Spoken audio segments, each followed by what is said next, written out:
Well, good evening, Mr. and Mrs. America, and all the ships at sea. Uh, this is DJ's Classic Garage Wednesday night live. I'm here with Fluno, and how you doing, Fluno? I'm doing great. How are you? Beautiful I'm weather doing here. It's great. been a little bit drizzly and breezy, and it's comfortable. Exactly.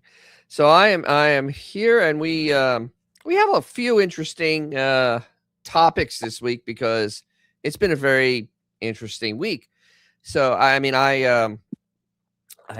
released a video yesterday. I guess people are kind of enjoying it on basically how freaking ridiculous it is to get parts now. It has gotten to that point where you actually start, but you should be concerned at this point. If you haven't got stuff for your old, especially an old American car, the European cars aren't as bad, but the American cars, yeah, it's time to start actually kind of seeing if you can get deals on stuff and buy it, because we're at that point where yeah, there's gonna be shortages of stuff. I mean, it's just the way it's gonna be, and then massive inflation. So yeah, Before that's you get started, Dennis, I want to say to everyone out there, thank you for my new attire that I am wearing to promote the channel here. It's an honor, and I thank you for the gift. And it's a great shirt. And he gave me two. I got a dark blue, and this is Panzer gray. It's great, and BMW gray. But no, so thank you, Dennis, for these. It's really cool to be wearing them on your show here. I feel much more official. But ironically, before you get rolling, I was talking to my coworker today. It just came out of nowhere, and she's had like her, quote unquote classic cars or whatever. So we just started talking about parts, and I brought up the exact same thing where it's now easier to get parts for our BMWs Mhm. than it is classic American cars. And she was like, "Really?" And like it was a very interesting conversation, and Yeah. because of all your research on first brands, I'm able to have a more intellectual conversation now with people about exactly what you're going to dive into in just a second. So I just wanted to throw it out. Yeah. That out of nowhere we had a parts conversation, Cool. and this came up. Yeah. So here's Two Diesel Larry and his barber D Rush, and of course Autobot Al, because it's Autobot Al. So they're all here. They're coming in. But yeah, so it's fascinating, and the subject matter. I have three main points. I have a little appetizer, a little thing to get a little wet on the whistle. This actually has nothing to do with anything. It's just I found this cool. And Sin Lu Hu's calling us gentlemen. Okay. Hi Sue, how you doing? So this is something kind of fascinating. I saw this pop up, and honestly, the thing about this is that most of these things aren't muscle cars, and that's the funniest part about this article. But the cars they picked are actually fairly cool. The first one is a 65 Buick Riviera Grand Sport. I love the mid 60s Rivies. I mean, Beautiful. honestly, the 64 and 65 had wood dashes in them. They had their rear-wheel drive. They had big nailhead engines in them. They had nice amounts of torque. And this is an absolutely wonderful car to cruise in. I mean, honest to God. And this is the one with the clamshell hidden headlights. This is a stunning car. Sue, this was a mid-sized car, Sue. That's not a boat. It's a mid-sized car. It's like about 208 inches long. It's mid-sized. Yeah, makes sense. I think this is the Buick that Swayze drove in Roadhouse, right? He had a Rivy. It's been a long time since I've seen that movie, but I think that would be right. I know a repo guy that had a 65 Riviera, and that was his call name on the ham, repo guy, and incredible stories and beautiful car. Yeah. So this is in between mid and full size, but it's still in that range. So then the second one is we know this one well. We sure do. The 66 Oldsmobile Tornado. Once again, not a muscle car. And I'm working on one. Eventually, the owner will have parts for the car.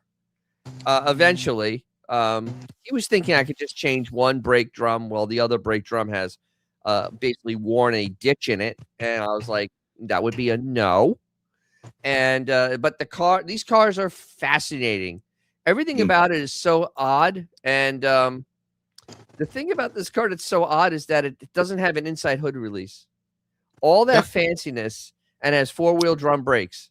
Right. All this front-wheel drive, ahead of its time, technology, just absolutely stunning design on the outside, and you have it stopped by four drum brakes, and you don't have an inside hood release. This car just befuddles me, but it's a beautiful car. It rides really nice. Neither does a 65 Thunderbird. 64 to 66 T-Birds don't have an inside hood release either. What, a Thunderbird? Yeah, Holy absolutely. crap. You do one little handle, it pops up, and then you do the other handle what this has. Exactly. Actually, no, this has just one handle, but you got to pull it all the way to make it pop up, and then it's the little latch. Gotcha. This is crazy. That's right. That's true. But still, it's horrid. I don't understand this one. The 67, 69 Barracudas, the Formula S, the fastback one. I'm trying to figure this one out because how this is on this list. Most people don't like these cars. I mean, either you like this car or you hate this car. There's no in between. Because I mean, it's an A body, so it's cramped. I mean, you could put big engines in it. They're tight. And I mean, they're just, I don't know. I mean, there's so many other cars from 67 to 69 that are nicer than this. I don't understand why, they're saying that this car looks modern. I would say that the 68 Charger holds up better in the way it looks than this car. So I just don't find I just find that really weird. There's a Pontiac front end. Yeah. They were doing that a little bit on the Plymouths. They started this in 64. This was the Valiant. They started this with the Valiant line. And actually, when they made Valiants in 60, and they just kind of kept carrying it forward to it. And actually, if you look at the 70 Barracuda, they still kept that center divider in there. It still has a division between the front two grills. And so it's really kind of it's one of those weird things in life that Plymouth did. I don't know. But then see, this one's okay. The 68, 69 GTO. I like these. They're a good looking car. They had decent engines in them. They had gone a little more upscale. They got a little more pricey, but it was still a GTO. I mean, with a Duraflex front bumper. Correct. They were the first ones to have it, I believe. Very nice. Chrysler tried to have actually had that in 71 and 72, and on the B bodies, and there were not a lot of takers. They go to Elastic, they called it, and it was okay. Yeah, so it's just weird. And then number one is the Shelby GG 500 KR, which you don't even see these. I mean, this is like $1 million car now. Right. I mean, they're so rare. They didn't make a lot of them to start with. Though the thing is about this car, it has a very distinctive look with where the hood is because Shelby built them up. The wheels were unique on this car. The tail end was unique. So I mean, it's a good looking car, but I don't know who made this list up, but it's just really strange. I just found that I was just my little warm up of to get into the fun things because I have three main topics, and the first one is we're gonna start talking about EVs because the appliances are it's over. I mean, you start reading the room, guys. Nobody wants these things. You tried to push them for 5 years. People are now realizing what they got into, and the market's dead. I mean, even Tesla is trying to walk away from making cars. If you haven't noticed, they stopped making the S and what was the Model X, the Gullwing one, right? Yep, they stopped making them, and there was no reason to stop making them except that they're not selling. They stopped So making the S? yeah, Wow. yeah. It's just so what we have here is first off from Jalopnik, Consumer Reports says EV reliability is still a problem. Well, yeah. And this is Consumer Reports. This isn't like a car magazine or anything. I mean, this is literally just kind of, hey, straight up, not really. And actually, this is the type of magazine that would lead more toward these things, and they don't. So in the December 4th, 2025 episode of Consumer Reports podcast, the crew broke down why new EVs and FEVs are still plagued with reliability issues relative to cars that rely on traditional hybrid or combustion engines. Although we're summarizing some key points here, it's well worth a listen. No, okay. Building a car is not easy. When you remove the transmission, engine, and all those associated parts, one thing you should become less complicated. No.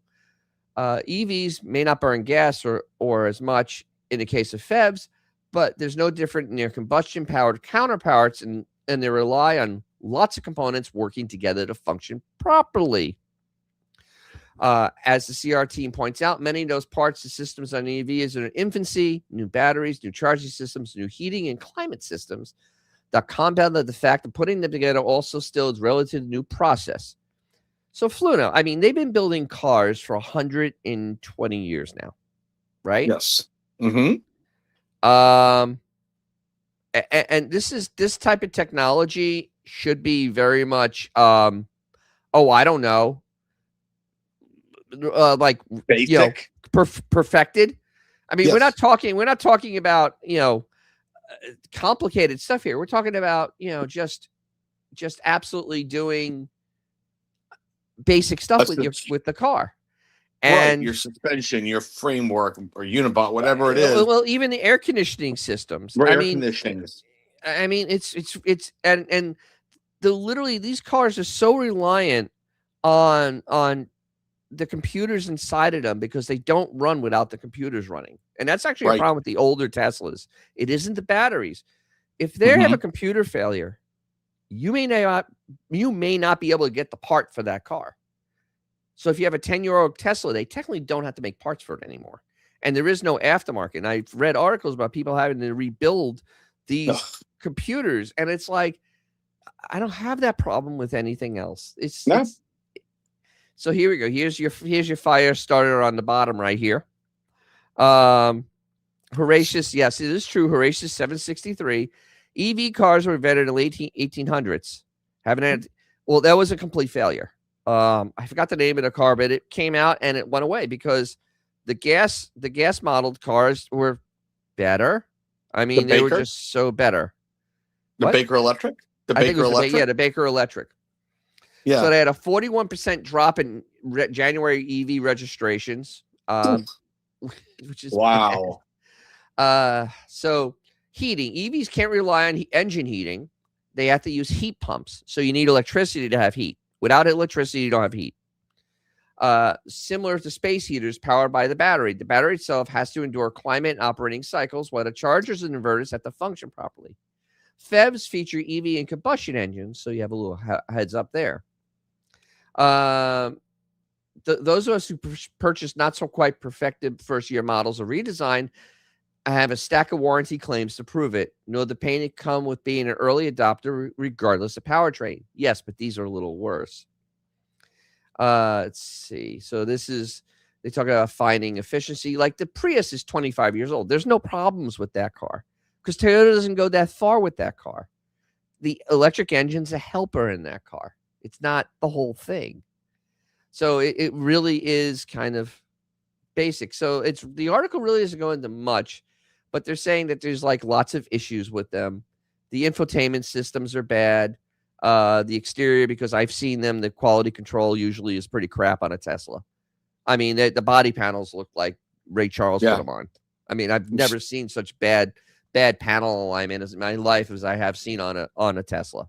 Except with maybe Stevie Wonder holding them.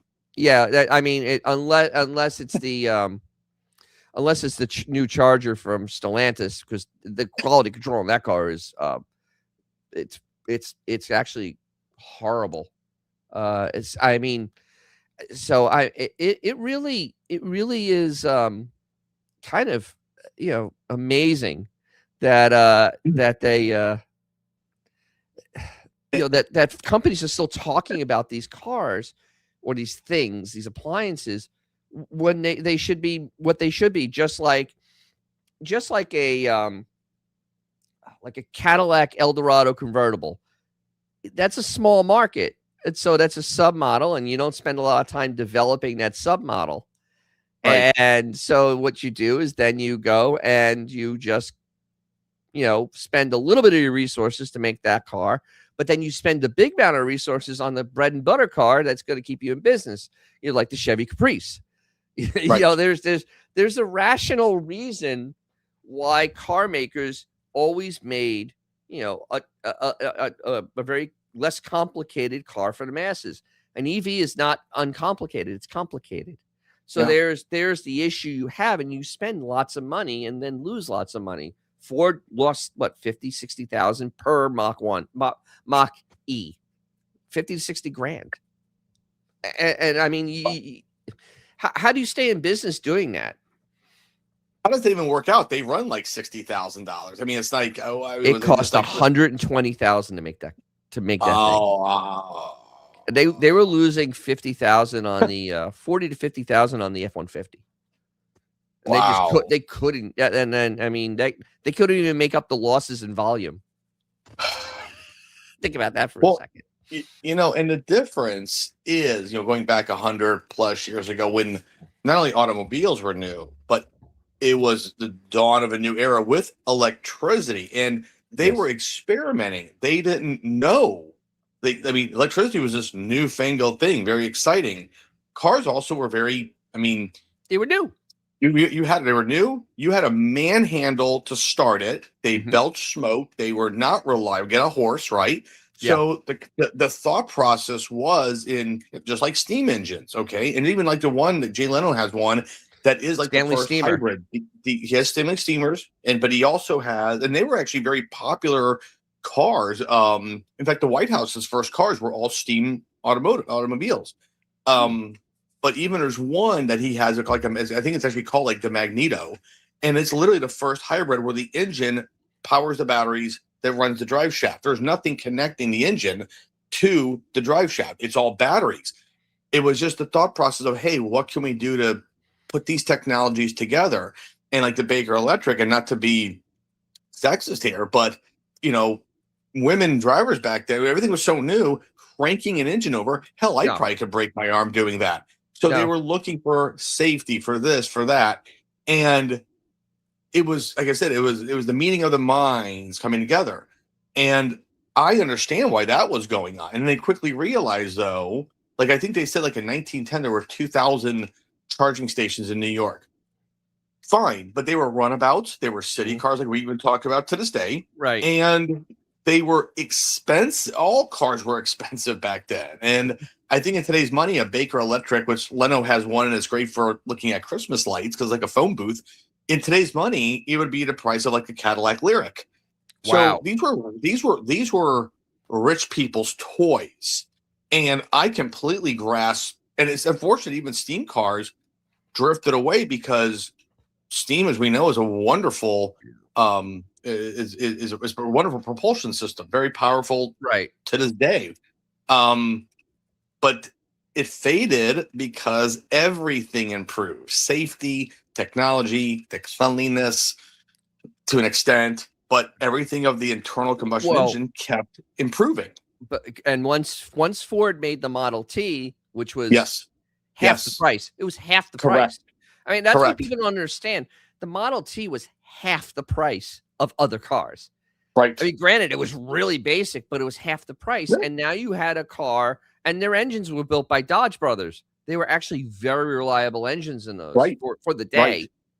So that was game changer right there. And that's why a lot of those other technologies died out, because now for, was it $500, you could buy a Model T in any color as long as it was black.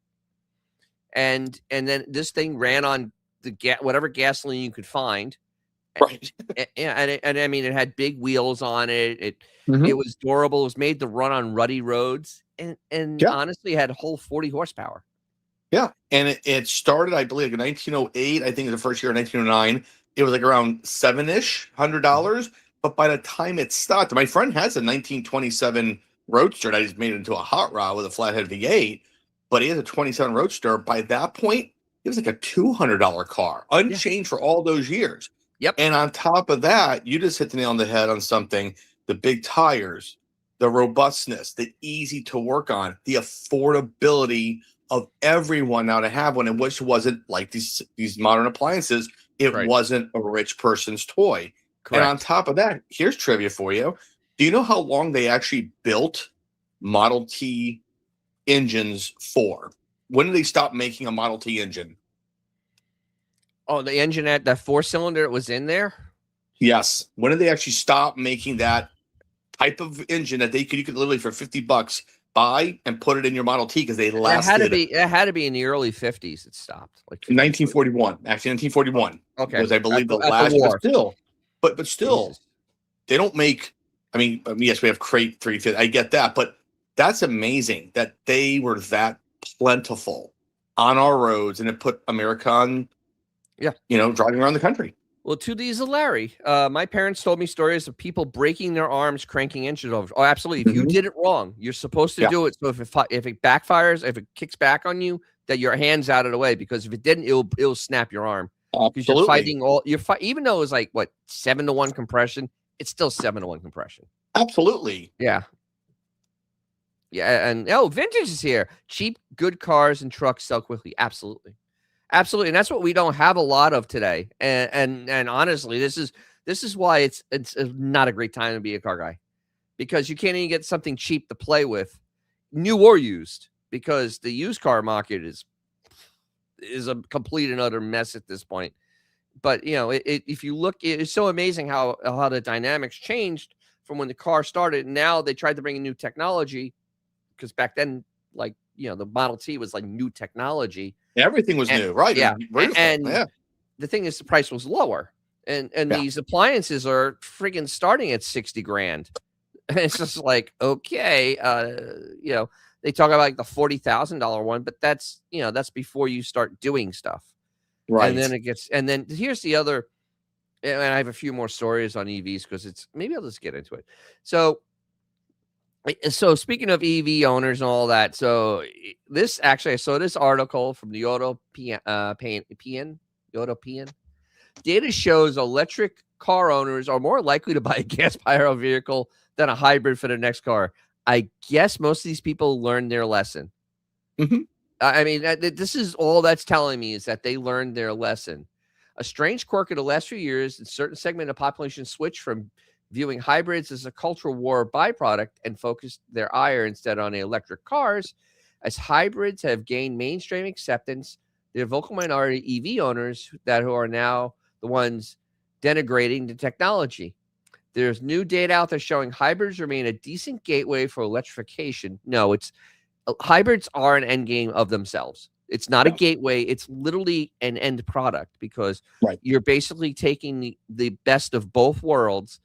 And you have a gas powered car. You could fill up and store at any time, but then you have an electric engine to give you a little bit more power to go and move for, to give you a little extra power and actually give you a little bit of fuel economy, because you can use the electric engine cruising down the highway.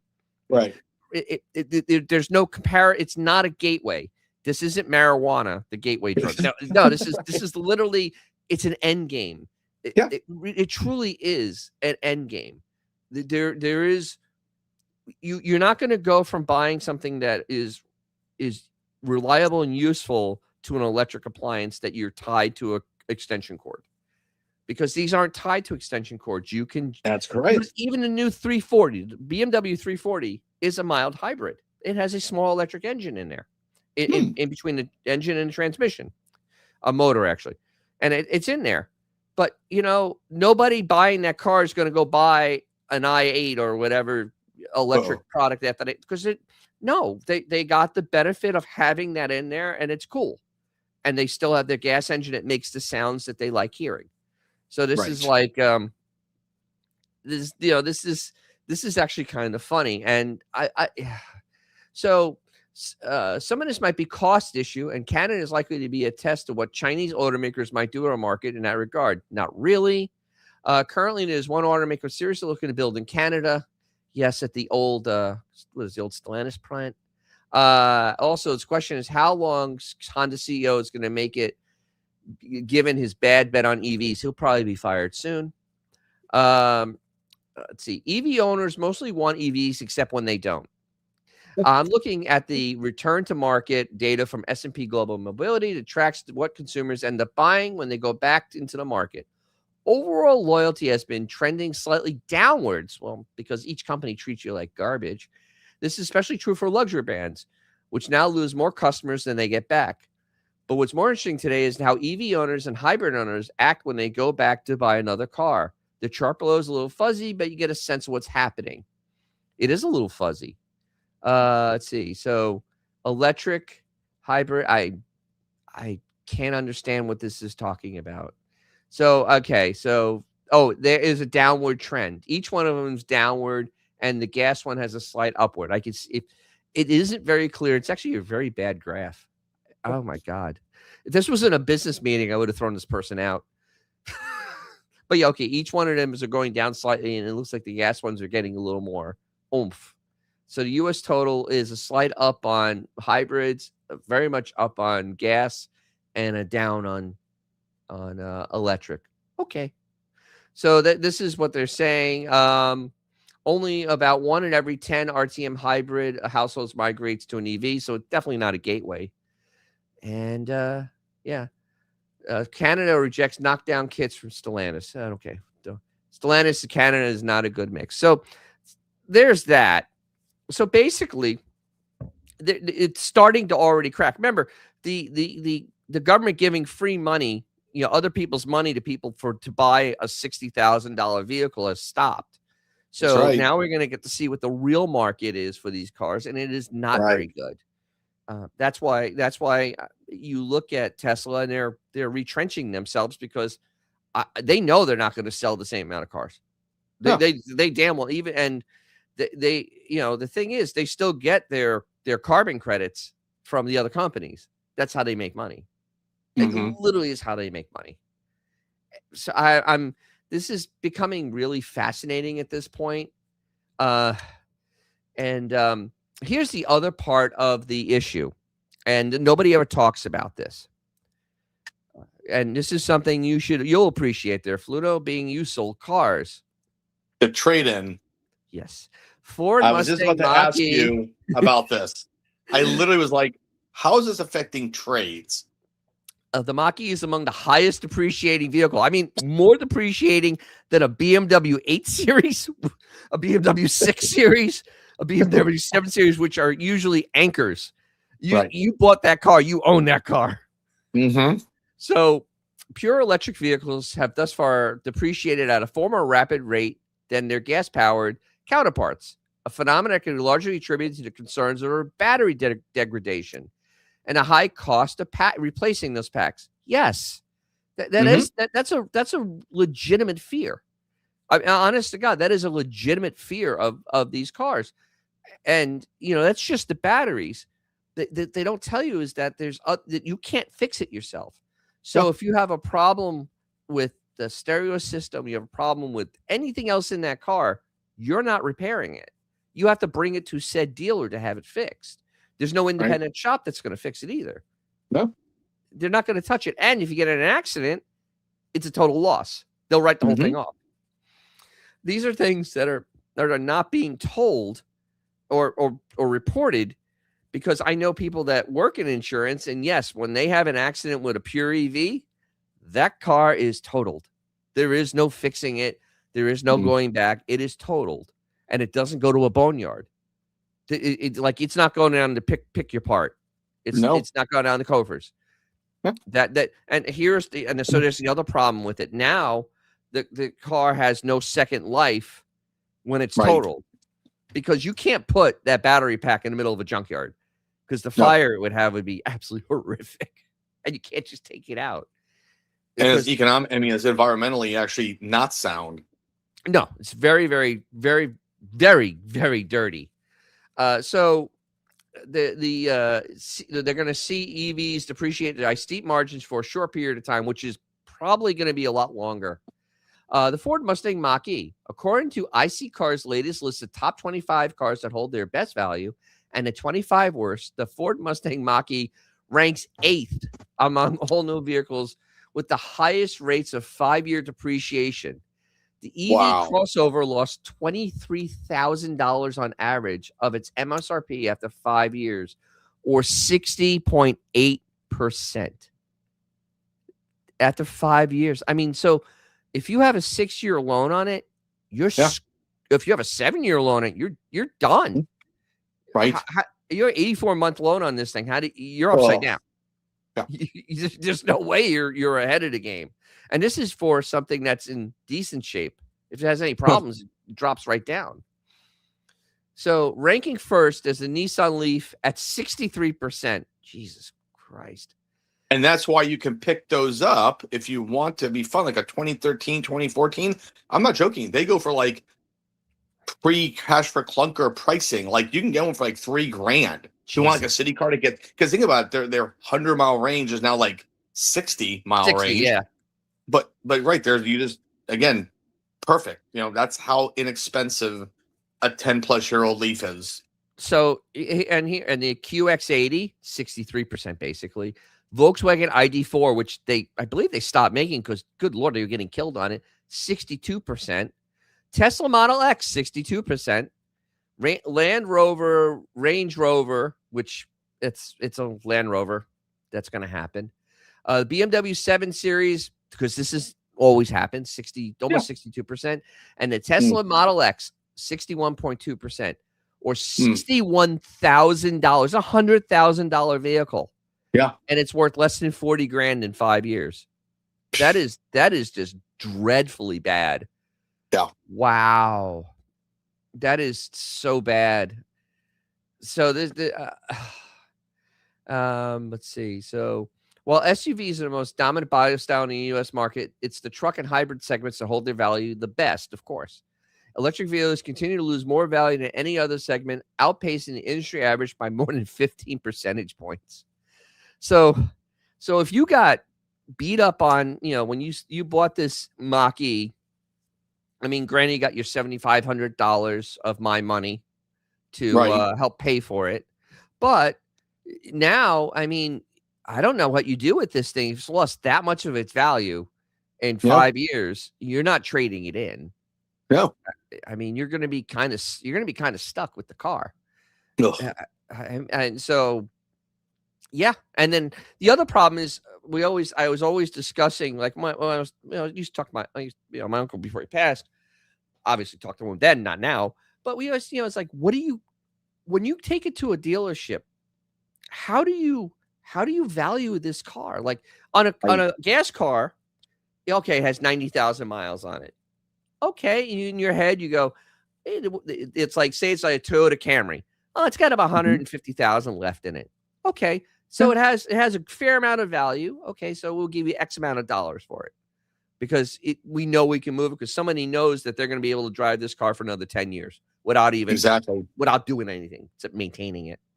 Right. But with the electric appliance, nobody knows how much battery has really been used. It may tell you things on the dash, but that doesn't really tell you how the battery's been used because it's lithium ion and it's just like your phone. Yeah. If you do your phone wrong, like honestly, when you charge your phone, you're not supposed to charge it 100% all the time. You're not supposed to leave it on the charger. You're supposed to let it, because they now have settings where it only does 80%. And then the last hour of the night, it goes to 100. So you wake up with a fully charged phone. And that's to extend the battery life on it. But if people use these quick chargers and all these things on these appliances, that could be degrading that battery and you don't even know it. And so this makes it very hard for dealerships to actually go, yeah, we want this. That's why if you have a Tesla, you just bring it back to Tesla because they'll do something with it. Sure. But you're not going to go to a Ford dealership with that car and they're not going to give you like real money on it because they're going to go. No. They're going to auction it. Well, yeah, we're gonna bring it to auction and pray They somebody don't want buys it. it. They don't want it. No. Because, and honestly, they can't even fix it. It's not even like, let's say you have, let's say it's 1978 and you have a Pontiac and you go to a Dodge dealership. At the Dodge dealership, that there's something wrong with that Pontiac, they could fix it because they'll just go to the General Motors, they'll order some parts, and they'll do stuff on the car and they'll put it back on the lot. Because especially if it's like a nice, like a 3-year-old nice car, like a Bonneville or something, you just go out and you fix the little things that are wrong with it, and you put it right back on the lot, and you're okay. You're not doing that with an appliance because they just don't have that return. You know what car I want to really see? The Charger appliance, because it's sold so poorly. I can't imagine that's going to have any type of resale value. And that was an $80,000 vehicle. So I mean, that's kind of the thing. That was an $80,000 vehicle from Stellantis. I can't imagine what that, and it didn't sell. So you're looking at like a total loss on that car. I mean, literally, it's a total loss. I don't even know if Stellantis wants the car back. No, they probably don't. So yeah, so there's Ford's Mach-E, which not good. So this actually leads to this next story because I was kind of leading into it. Depreciated leased EVs could kick off a nice little financial crisis. You know what happens when they come off lease and they gave them a big old number at the end? Yikes. Almost 15% of lease return used vehicles hitting the market by the end of 2026 will be electric. Oof. That's up from 7.7% we saw in Q1. The exponential growth of electric vehicle leases is a post-pandemic America around 2022, coming back to bite automakers in the butt. Now that EV credits have disappeared, carbon penalties have been erased, and in general, EV sentiment has waned. Used lots will absolutely be crammed with electric vehicles that are proving harder to sell. And it makes matters worse, the automakers, the lease returns are worth significantly less than had been predicted. So their residuals, they had to get these people into these cars for like $300, $400 a month. Yeah. They had to give them psychotic residuals. And we already saw, friend. Yeah, he basically screwed Tesla. Yeah. Because we saw that car is going to depreciate 50% in 5 years. Or 60% in 5 years. Right. And he's going to, 3 years with it? He'll probably lose 50% in that amount of time. Yeah. And there's no way that his turn-in value is 50%. It's probably like his turn-in value is probably depreciation of 30%. So I don't know what happens with that vehicle because basically they just took an absolute ass-kicking. Yeah. So I just find it this whole, it's like almost like a pyramid scheme at this point. It's very strange how it really is like a pyramid scheme because they literally just did this and now they're gonna have to pay the piper. So this over leveraged EV influx isn't going to stop anytime soon. Of course not. According to credit report Experian, off-lease EV volume will peak in 2028 when nearly 800,000 of them come back. Oh my God. Oh my God. Seriously, how is this going to actually happen? Well, and like we discussed, I think last week, where like Mercedes-Benz's model is, obviously they're beautiful, expensive cars. You know, we used to be at the E-Class sedan was the best leasing vehicle. You put $3,000 or whatever down, whatever it might have been in, 10 plus years ago. I remember this. And it was like $499 a month. You got like a 10,000 mile, 12,000 mile, 3 year, blah, blah, blah. They usually even say, hey, come back for the brand new model. We'll pay off the rest. We'll just keep you floating. They take that still really nice car and CPO it, put it on their lot, and that's their resale. Because who wouldn't want a nice, clean, half-off, pre-owned Mercedes-Benz owned by usually someone who maintains cars? And you, the second consumer, who might be more middle class like us, gets that beautiful car, it's CPO'd, and we purchase it. So now the dealerships makes money after Correct. that lease turn in. No one's going to say, man, I really can't wait to get that now $18,000 Tesla, because like you just said, Dennis, you know what that Benz, even if there's glitches here and there, you get a warranty on it, whatever, they load it up for you. You still know it's a great car. It's going to last XYZ many years and could still have a third or fourth owner. Right. Okay. That Tesla, it's not saying it's a crappy car, but you don't know about really that battery range. The long term. You don't know the long term. Yeah. You don't. So here we go. 20-cent motors. I saw where EV chargers are now marked down half price. Oh my God. Well, I mean, they can't sell them. So let's see. I saw a 2026 4-door charger on sale from Marketplace. I bet he had it. It had to be less than retail, because they're already throwing $5,000 on the hood. Good Lord. Yeah, here we go. They'll harvest the battery pack and reselling as battery backups for homes. True, but you're going to take an ass kicking on that. You're not going to get it's going to use battery pack. I wouldn't pay anywhere near what it originally cost. And yes, it is completely insane. Horatio 763. This is insane. Yes, it's scrap the rest, which is good and environmental. Yeah. So let's see. As they go on, the experts project the automakers' finance arms to expect lease trade-in EVs to be worth an average of $10,000 more than they currently are.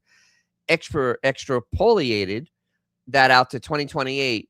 The biggest EV players in the U.S. market, including Tesla, General Motors, Hyundai, Kia, Volkswagen, and Ford, could stand to lose $8 billion on just the trade-ins. $8 billion. Across the 2025 calendar year, Tesla released more EVs than any other company, with some 229,000 leases. General Motors committed second most at 102. Hyundai, Kia, 78,000. And considering a $10,000 loss, which is ours, probably being kind, Tesla could be holding $2.3 billion of oops in the bag. That is, that's not bad. How did it get so bad? Well, let's see. Automotive finance companies use predictive depreciation models on price leases on scale of profitability. Obviously, the lower monthly payments someone can lease a car for, the more likely to sign the lease. But the automaker has to make something on the back end. Right. Yeah. The residual value. And I guess they didn't do the math so well. For a hot minute, EV leases were quite attractive because the predictive depreciation models couldn't account for a second Trump presidency or an Elon Musk far right side quest. What the hell? What does that have to do with anything? Back in 2022, the average 3-year-old retained 90% of its value, which is insane. This is fairy tale. This is fairy tale thinking. And yes, what's it saying? Say that again. What does it say? That back then they thought they could retain 90% of its value in 3 years. My ass. Car does. No car does. No car does. This is all smoke and mirrors, just like what EVs are. 3-year-old EVs at auction held only 40% of their value. Oops. So it's at least $8 billion. It'll probably be more. In the old days, when our taxpayer money were given directly to leases, meaning customer owners pay nothing out of pocket, we had Leafs for $19 a month. Yes, that's true. Yeah. Can it level off? Probably not. Let's see. It also helps the case of EVs that the average price of used in internal combustion engine vehicles, which is about to dramatically rise. Let's see. Cox Automotive predicts 2026 vehicle sales will be down 2.6% across the board, and leases will fall 2%. Further muddying the waters, automakers absorbed an estimated $35 billion in tariffs, whatever. They lost more on EVs. They lost more on EVs. So I see a little slant on this article here. It's not coming from a pure financial thing. Didn't Ford write $19 billion off because they did EVs? Stellantis, $23 billion. Honda did $20 billion. I mean, this is The upward pricing pressure in the new market, use normal car market may push significant percentage of humans to use electric. No. The only way out. It just runs on and on and on and on. They're praying for Jalopnik, praying for $8 gasoline. Yeah, okay. You're for the car people. Okay, cool. Yeah. All right, Joy Jalopnik. You start off good with an article and then really you just let your thought process get in the way. Yeah. That's kind of sad. That's kind of sad. Like, who's really reading Jalopnik? Not certain people out there. Okay. No, the they only aren't. thing No. I will say, I think the snide slanted comment about Elon and the Trump presidency, I think what they were trying to say, and I'll say this carefully, was, oh, now with this guy and Trump, meaning Elon, now a whole new section of people who may have disliked electric cars are going to jump on the bandwagon, which they did not. That's what I think they were trying to say, but they said it very hoarsely and sarcastically. Yes. So Horatius 763, this is a very good question. How did he keep the factory lines moving with such slow sales? Well, what they did in 2008, and they're doing it again. This is what they did. They run the lines and then they stockpile the cars. And I'm already seeing this. Near me, there is a BMW, a multiple dealership, and they have Audis, BMWs, and Land Rovers, and they are sticking cars. And actually, the Nissan dealership's doing the same thing. On this empty piece of property, there is about 500 cars stuck there. And what they do is they just keep running the line until they hopefully start selling the cars. And then they start shutting down shifts. And the other problem that they have, see, Stellantis has an out because Stellantis in their new contract with the UAW can start just retiring people starting last year, and they did. So they're going to start retiring people until they get their downsizing the right size, because they overpaid for their employees.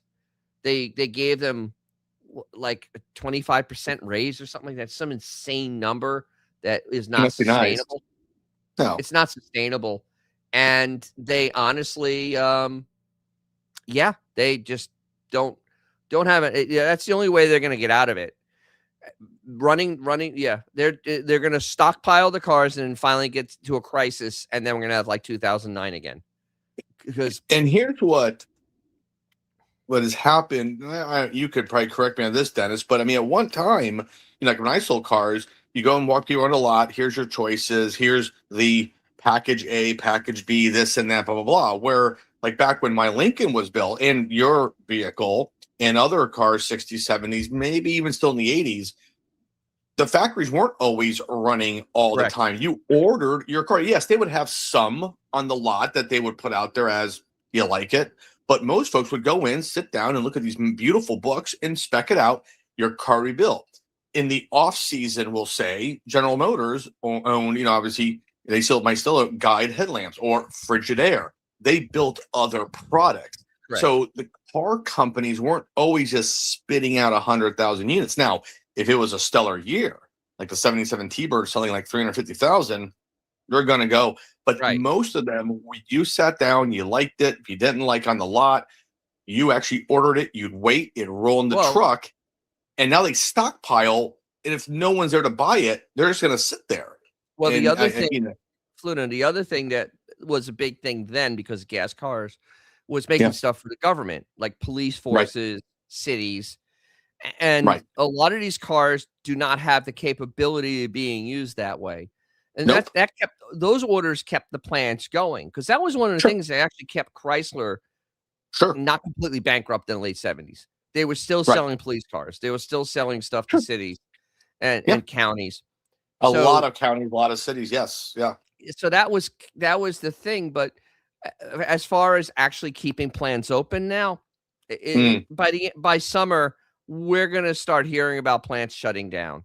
Sure. And I have a feeling that Belvedere, the plant that Stellantis said that they were going to open, I don't think that's ever going to open. I honestly think, and I think that plant that they screwed them in Canada is never going to make a car.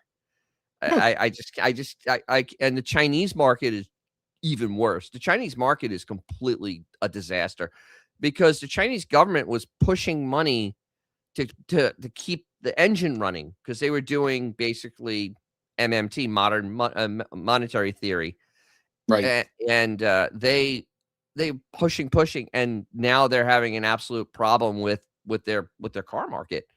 Their market's not that great, and their cars are not that great. You know, honestly, they're like a step above a Yugo. I mean, they really are. They're a step above a Yugo, and that's a fact. You know, they have Stellantis has that one in Mexico that it's obviously so bad they can't get it federalized. Right. Which, you know, I mean, you have a four-door sedan, and you can't get it federalized United States, which would probably be my priority at this point. A small four-door car, I think it would be a priority because let us walk into what's really being thought at Stellantis.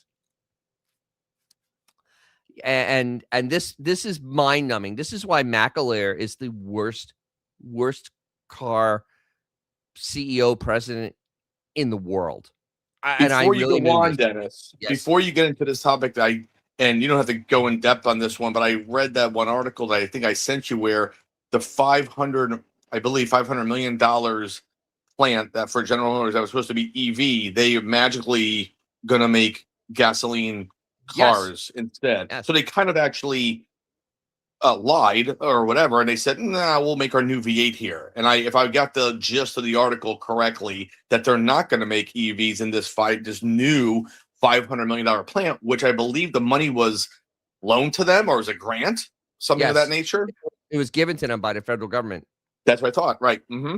So yeah, they pulled the old switcheroo. There you go. So here, in fact, I will pull that up before we go into La La Land of Stellantis. GM shifts back to gas-powered cars at Michigan plant. Cadillac confirms new gas-powered CT5 sedan. No kidding, really? Yeah. You mean the car they sold a lot of? Yeah. Holy mackerel! Wait, there was a Yugo for sale for $15K. There's only a handful left, so it's rarity, I guess. So GM, I know they're coming out with two new engines, one for a truck, one for, I thought it was just the Corvette, but obviously they're putting it into a Cadillac. So they got $500 million from the federal government for electric vehicle production. They went, no.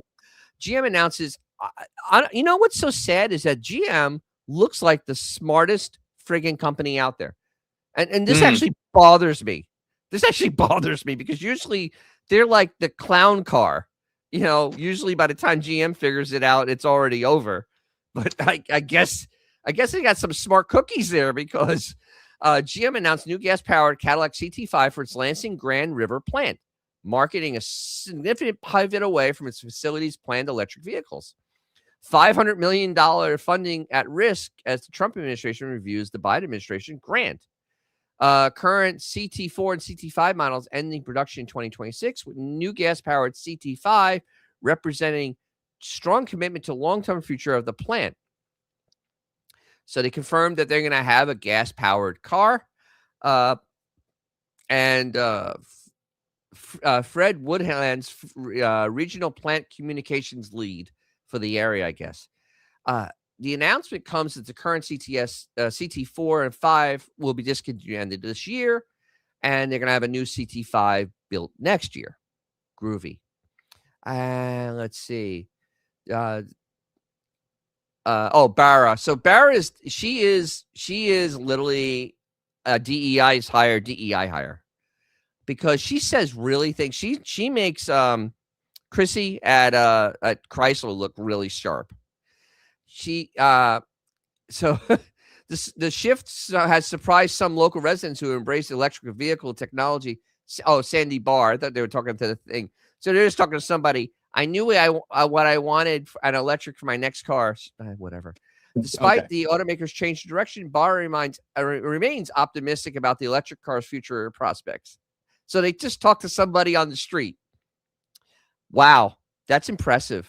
But there it is. General Motors doing what Ford nor Stellantis can do, and that is bring a gas-powered car to market, fully develop a new engine, and yeah. And I could be wrong on this, but I remember just a couple of years ago where Cadillac was going to be all electric by 2030. Yeah, Or that's not 35. happening. That's That somehow magically just went away. That's not happening. Yeah. Chrysler was supposed to be all electric by 2028. They're almost there. It's not. Yeah, they don't even have a car, so whatever. Right. So yeah, so that is General Motors doing something intelligent. I am shocked. Now, if they could just make a $45,000 car with that engine in it, they actually may sell a lot of them. Yeah. So there's that. All right, so let's go back to Lululand here, because Stellantis just does things that makes, especially McAleer at Dodge, Dodge and Chrysler now. They say and do things that just make no sense to the market. It's almost like they don't read the market. They just say, we have a plan and we're just going to go ahead with it. Or it sounded like something really good to do, so we're just going to go do it. Yeah. So this is it.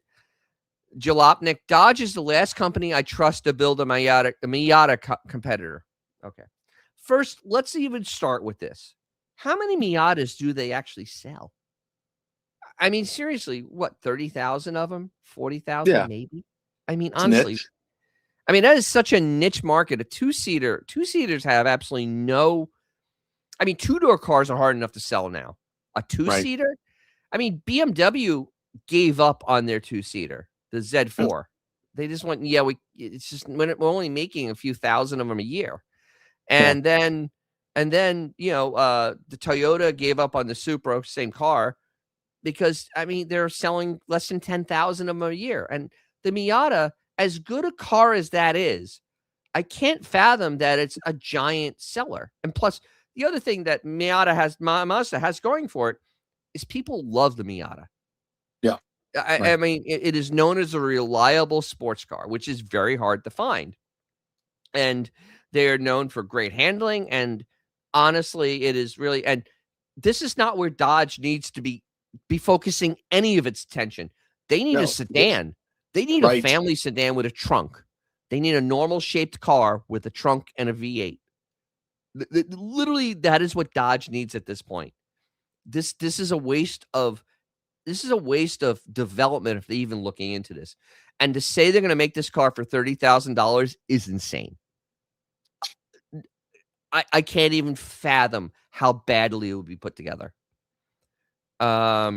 It's depressing. I mean, it really.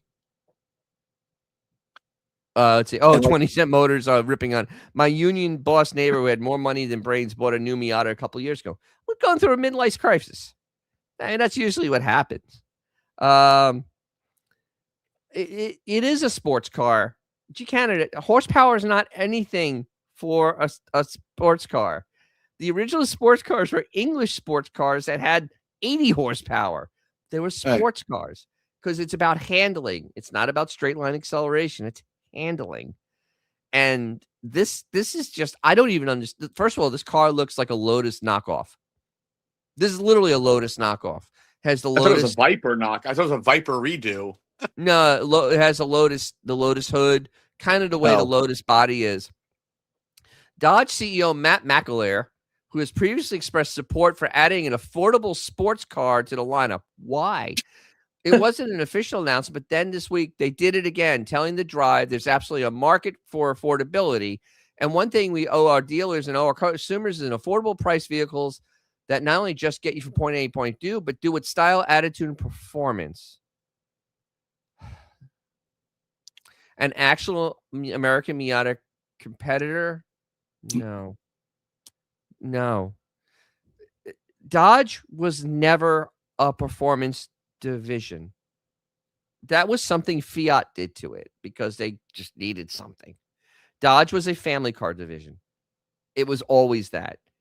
And they literally went and tried this whole new persona that doesn't work. And I don't understand it at this point because they just go and they do stupid things like this. This isn't their lane, man. To be clear, I don't mean that Dodge shouldn't try to build a Miata competitor. Every automaker in the planet should try to take on the Miata. No, the Miata has a small market. And a loyal market. And a very loyal. You're not taking them. No. But even in a world where Stellantis execs were all on board, I actually think Dodge could build a viable alternative to the next generation Miata and deliver it with a starting price below 30 grand, as McAleer initially suggested was a goal. Not a chance. Absolutely. They can probably build a Roadster that exists, but it'll almost definitely end up being a markedly worse than a Miata and or significantly expensive. I think Yeah. Sure, Dodge has had recent experience building the Challenger and the Viper. How does the Challenger? Challenger was a 4,500 pound car. I mean, it was an absolute fat pig. I mean, it was not light. The Viper was designed in 1992. I mean, seriously, the Viper literally was designed in 92, and they haven't made a Viper in what? 15 years? 8 years, Oh, I think 8 years. okay. 2016, Okay. 2018. No, 10 years. They haven't built one in 10 years. So I don't know why this guy's talking about the Viper. An affordable Roadster or coupe on the other hand has to be comfortable and practical enough to use daily use, even if it's second or third car. See, this is where it's not going to be. There's no market for this. Oh God, that's hideous.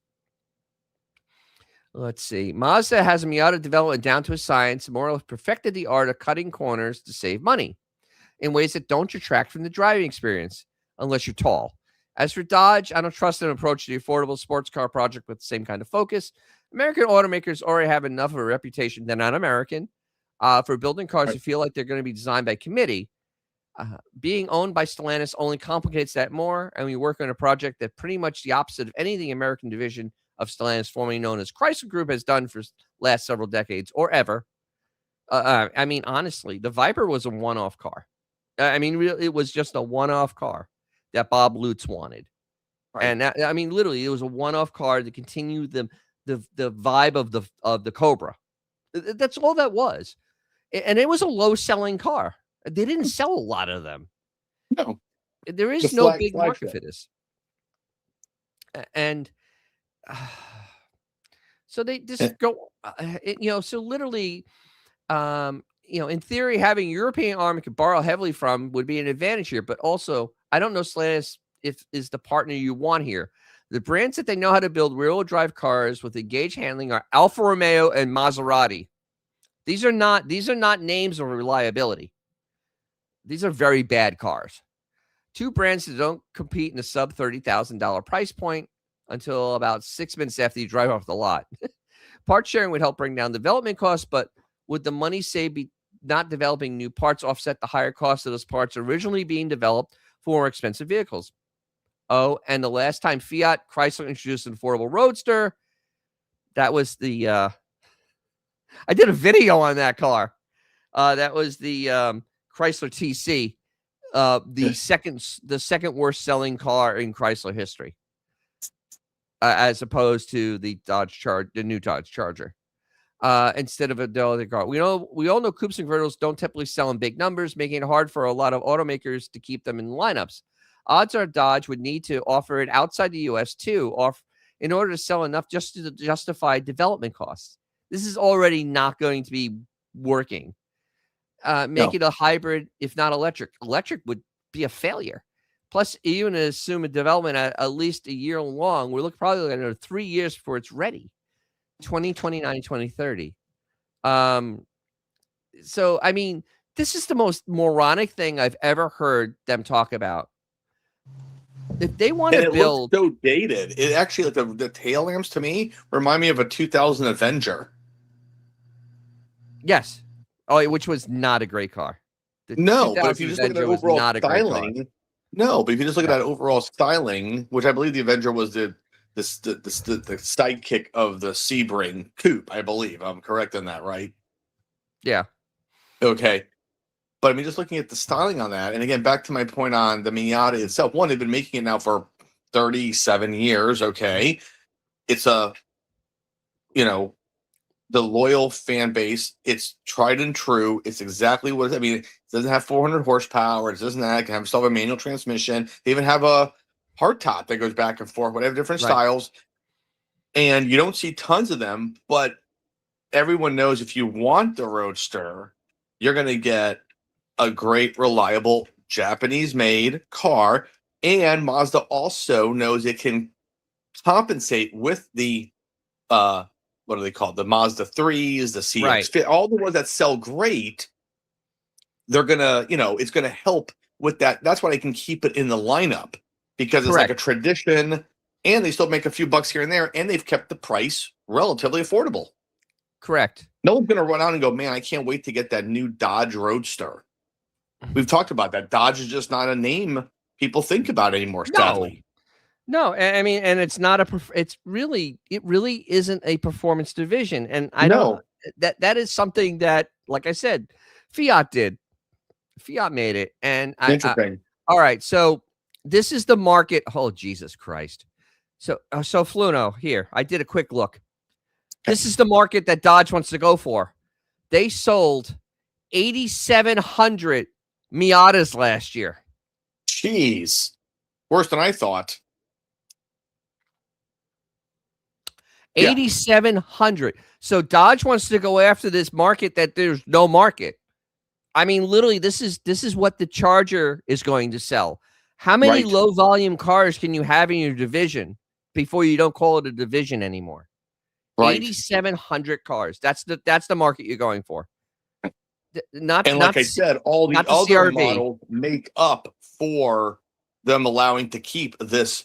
I don't want to say ancient architecture, but it's legacy architecture. Right. It's probably the R&D is well paid for, and they can keep it along as like a little sidekick. Oh, to Diesel Larry, is a little question. I think I saw some stuff on the. Have you heard anything about Ford or Ram doing a computer upgrade for diesels because they got rid of the regen? You don't need all that garbage. I think Ford is working on that. I have no idea what Stellantis is doing. I haven't heard anything I haven't heard or read anything. But I know Ford, I've read, is looking to get rid of that to make it so you don't need the fluid, the DEF fluid anymore. And because I think they're also developing a new diesel, like a big one, like an 8-liter or something, some psychotic, absolutely monstrous diesel. But yeah, that's what I've heard on the grapevine. 20 Cent Motors. Chrysler made 429 Imperial Crown convertibles in 61. But I mean, that car was like $8,000 in 61. That car was one of the most expensive cars on the market. It was this crazy pricing. So now we're gonna continue with Stellantis because the cope is real. They coped hard last year with the electric appliance that sold 7,600 models in a calendar year with more hoopla and absolute fanfare trying to launch this model. I mean, they had commercials during the Super Bowl. They had a 10-minute video on YouTube with the Dodge brothers in it. It was truly one of the most embarrassing things I've ever seen. They went over the top trying to push this electric appliance. Though they did not bring it to Mo Party. I saw it at no shows. And I've only seen one in my entire life. I've seen one. And this is where the cope is real. Copium is a real drug, and it is in full force at Stellantis. They can't. Stellantis is a company that almost can't deal with reality. It's actually very funny. I mean, they really do have this problem. So this is the article. Is the new Dodge Charger a sales dud? You know what's so funny is I did a tweet calling the car a dud because it is a dud. It's way too early to tell, CEO says. No, when you release a new car and you have fanfare and it's a new model, it should sell. Right? Like when you got your new Mustangs came in for like the 20, like what did you have? 2007, 05. The 05 came in, right? I mean, you literally had people running to your place to buy that car. Absolutely. First year, everything, right? They were so excited. This car has been out for 4 months now because it was out in December. And the two-door Huracan one, and they sold 1,600 of them in the United States in 3 months. They can't say bad weather because it's an all-wheel drive vehicle. If anything, an all-wheel drive vehicle, if it's snowing out, hell, after it snows, I'd want to buy one. I mean, that would make sense. I mean, Ford didn't have any problem selling Mustangs. They sold more Mustangs in the first quarter this year than they did last year. They sold a lot of Mustangs. The cope is so real with this car, it is actually kind of painful. Mopar Insiders literally goes out of their way to make excuses for this car. I actually had one of them. When we did the video about how the car is not really that fast. They actually came back in and added more excuses in the comments. Really? Yeah, it is absolutely kind of painful, and it's not great. So here they are. They're showing it in snow. Look at this. They're actually showing. This is a Dodge picture. This is actually Dodge. They're advertising, showing the car in snow. It's wintertime. So this car should be pretty, I mean, you have a market now, right? Right. If you haven't been to a Dodge dealer lately, visiting one in 2026 may prove a bit enlightening. The showrooms that once held roaring V8 sedans and coupes are now dominated by the company's now 15-year-old three-row SUV, the Durango, representing more than 89% of the company's sales volume. Wow. Since their consolidation into a single model, the Charger and the Artis, previously known as the Challenger, have been treading water. That is not a word. They're not treading, they're sinking. Just a few years ago, these bruisers were Dodge's volume leaders. In Q1, the gas-powered Charger was outsold by the Mazda Miata. Think about this. The Miata is a summer car. It outsold the Charger, which is a four-wheel drive car, in the wintertime. And here's one for you. When was the last time you saw hype or a commercial on a Miata? You haven't. No, you don't. They still sell. That's what I'm saying. Enough. Exactly. And so all this hype doesn't matter to anything. Mean anything. So that didn't just happen, of course. Stellantis was among the last to commit to electrifying its U.S. lineup after the Inflation Reduction Act signed in 2020. No, they weren't. First of all, that's a bold-faced lie. As soon as Tavares took over Stellantis in 2020, when they became a company, they immediately were getting rid of the V8s and going electric. I don't understand this. This is I don't even understand this. I don't even understand this. It's actually kind of depressing. That's not even a fact. It was among the last along to bring a fledgling EV to market. It just took them forever to get the car out. It wasn't like they weren't on it. They couldn't develop that Charger. They had lots of problems with that car. They were dying on the road. I mean, there was many spy shots of that thing on being on a rollback. And this is in 2020, early 2024, where they're showing the car just not working. Ugh.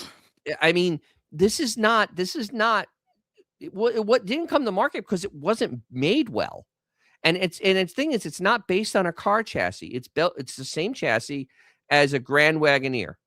It's the same chassis. That's why a V8 can't fit in there and why it's so heavy. It's built on the same chassis as a truck. So that's why it's 5,000 pounds and in gas form and 6,000 pounds in electric form. Let's see. It coincided with the first major redesign of Dodge's sedans and coupe, which have been around since 2006 and 2008 model years, respectively. The 2011 update certainly refreshed the glum interiors and brought some much-needed hardware upgrades to the platform, but neither was subject to a comprehensive redesign. So even when they got rid of the Challenger and the Charger, they basically had those 2023. They were 12-year-old designs at that point. Yeah. Right. That's pretty embarrassing. Mm-hmm. That's just awful. So the result, Dodge had 15 years of catching up to. No, they didn't. They had plenty of time. They were part of Fiat at that time. They had to accommodate an electric powertrain. Then the 2020, then once again, they had to blame politics for bad companies. Bad companies do bad things. So if we look at this, so the Charger, 1,600 of them, the electric 2,400 of them. The Challenger sold 45, and they still sell 417 Hornets. So the Hornet, which has been discontinued now for almost a year, has outsold the Charger electric. So let's see. And then they're talking about how they brought the Huracan inline 6 because the car is not designed for a V8. And the car was supposed to always have gas and electric. So this part of the story is not true. The car was always supposed to be both. The car was originally designed for both. You could tell on the original, when you saw the engine compartment, it was designed for both. It was not just an electric car. So I don't understand this website. If you ask Dodge CEO Matt McAleer if it's too soon to judge Charger sales figures, I'm still excited. I'm still bullish on this car. Of course he has to be. I think it offers something no one else sees coming in industry, and it wakes up some mundane car segments that there's not many of them left. What segment is that, Matt? The expensive, heavy inline 6? I mean, because I can go buy an inline 6 car with a turbo, and it's a lot better, and it's called the BMW. It's just a better car than yours. Many fans point to the lack of Hemi in the redesigned Charger and Challenger, and there is no Challenger, as a reason for flagging interest. Others point to a lack of manual transmission. Yes. While both may be influencing enthusiast purchases, the 6-cylinder variants of both models drove much of the sales of their life cycles. All right. First of all, that was a non-turboed Pentastar 6 that got 30-something miles in a gallon on the highway. Comparing the Pentastar 6 Charger and Challenger to the Huracan 6 is moronic and a really, really paper bag argument. You literally aren't making any argument at all with this. Look at this. We got scat packs. We got RTs. This is 1 year in, and we said we have launched that much stuff in the first generation car in 1 year. You would have laughed. So the future's absolutely bright. Wow, this guy is literally he's all right. There's no one. He's full of shit. I mean, literally, this guy. Hopefully, he'll be fired at the end of the year because he sure as hell doesn't deserve to be running any type of car company. If you can't tell the truth, man. The car's a dud. They're not going to sell 20,000 of them this year. Haggerty did a great video on the new Chargers. I bet it couldn't be good. I think they're paid. Is that Jason? I actually like his videos. Revelations. Again, I really love his videos. I think he's an awesome car guy. But after I watched his Cybertruck video, I'm like, did someone leave a check for him? Oh, absolutely. These guys are easy to buy. Yeah, absolutely. Yeah. Now we've got to watch this and see how. All right. How much slurping is going on. Here's McAleer with more just cope. I think it's important to give our customers the freedom of choice. You have one engine choice. You either get the high horsepower one, which is going to last 80,000 miles, or the low horsepower one, which is going to last 110,000 miles. I mean, there's your choice. You have the same engine, just different horsepowers. I don't understand how it's a freedom of choice. There is no choice. This is insane. And they're both $60,000. They're throwing $5,000 on the hood. I think powertrains are going to continue to evolve.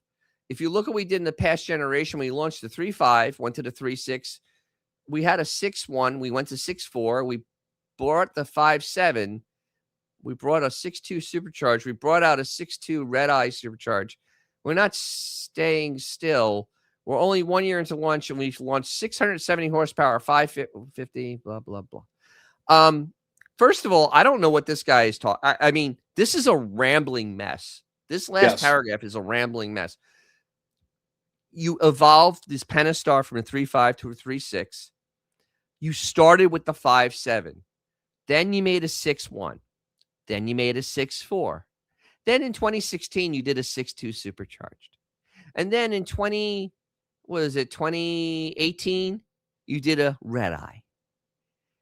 That was under Fiat. This wasn't your company. I mean, he was part of Fiat. This guy was a part of Fiat McAleer. So he's getting confused on the companies. He still thinks it's Fiat, I guess. But Fiat made a car that was cheap. A base Challenger was $30,000. A base Charger was $32,000 with a V6 in it, and literally get 30-something miles a gallon, and you don't get hammered on your insurance, because these cars will hammer you on your insurance. Because once you start crossing 400 horsepower, you are now into sports car territory, and they're going to hammer you.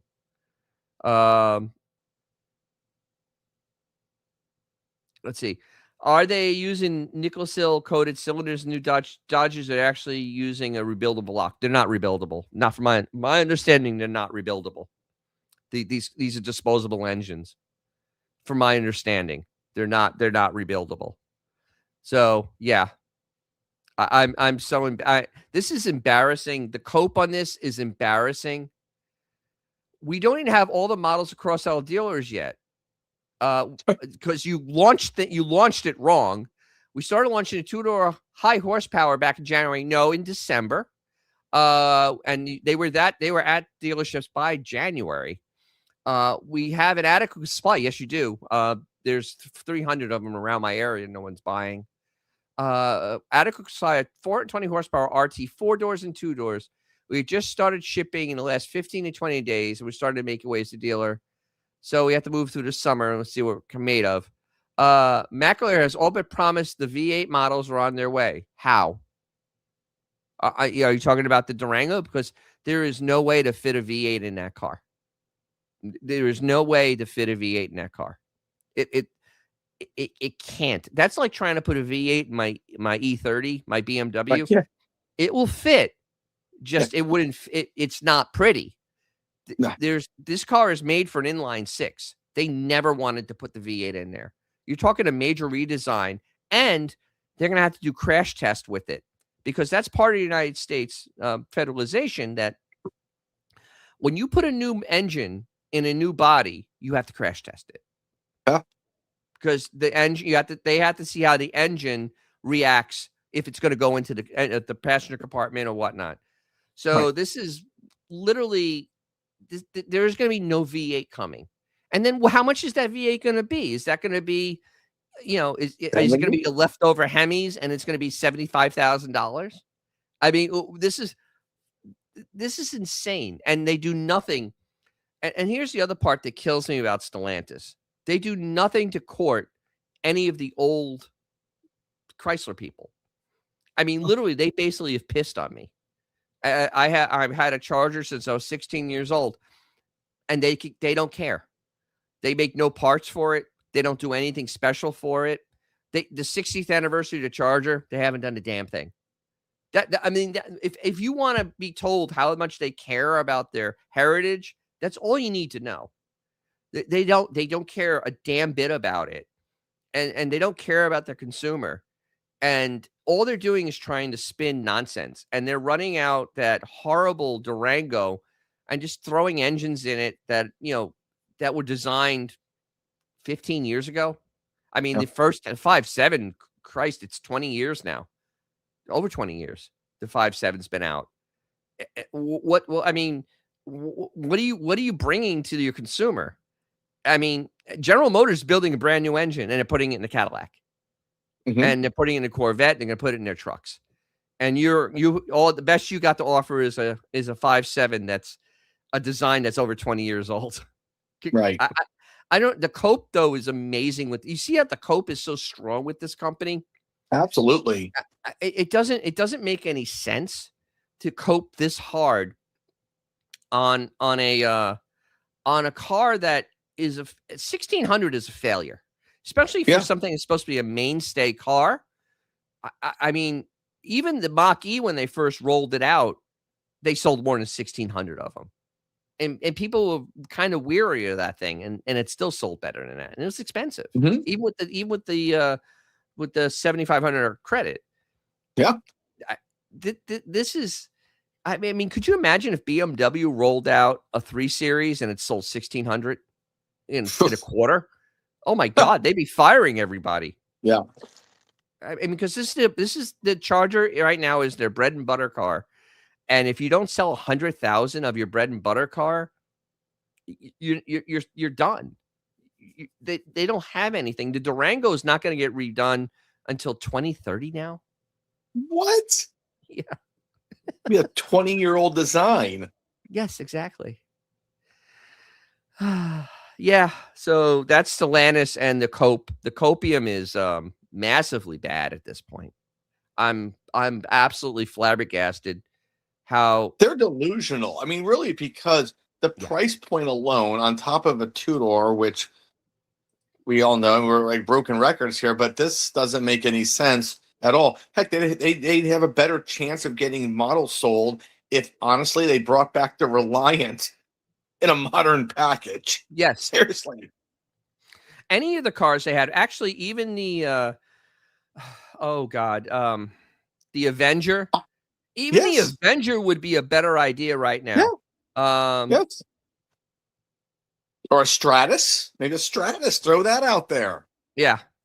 Even a Stratus would be something to sell at this point. Dennis, I've seen more darts. I've literally seen more darts because now I look for a lot of Chrysler products now for the hell of it. I truly have seen more darts now in 2 weeks roaming around, which I didn't really notice before, than any of these new cars. Mhm. These things. Well, the Dart actually didn't sell that poorly. It didn't No, sell great, but sell they're that poorly. But and now they're very cheap. I mean, because honestly, they weren't made well, but they're really cheap cars. And sure, they're actually, you can keep them running. So that's why you're going to see a lot of them. Right. But this Charger is I mean, I'm going to keep calling it's a dud. And 20,000, I don't know if 20,000 is a target for this car at this point. Even with 5,000 on the hood, it's still an $800 nut. And honestly, this is where the argument that this is delusional on their part. For a few dollars more, I'm buying a 3 Series. Mm-hmm. So, I mean, and there's no comparison in quality between a BMW and a Dodge. I mean, it's literally not even the same sport. And so there is your problem. The price point doesn't match the product. No. So now I can go buy a BMW 340. I'll kick its ass, and maybe I'll spend $50 more a month, $30 more a month. But I have a better car that in 5 years, I know what I'll get for that car. A 3 Series holds its value very, very well. People love those cars. This Charger, you don't know how it's going to hold its value. It may not hold any value. It may actually drop like a stone because, I mean, the quality control from the factory is pretty poor. I've seen very bad fitment on the outside of the car. I haven't sat in one yet. I've seen pictures of the inside. It doesn't look good. But, I mean, the trunks don't fit right. They look like they're warped a little bit. The panel fit is kind of crappy. I mean, now you're getting into $60,000 car territory. You want a little better fit and finish. And the fit and finish on this car is pretty 60 grand car territory built in 1976. Yes. That's the quality we got here. That's the quality. And Stellantis' quality is pretty bad.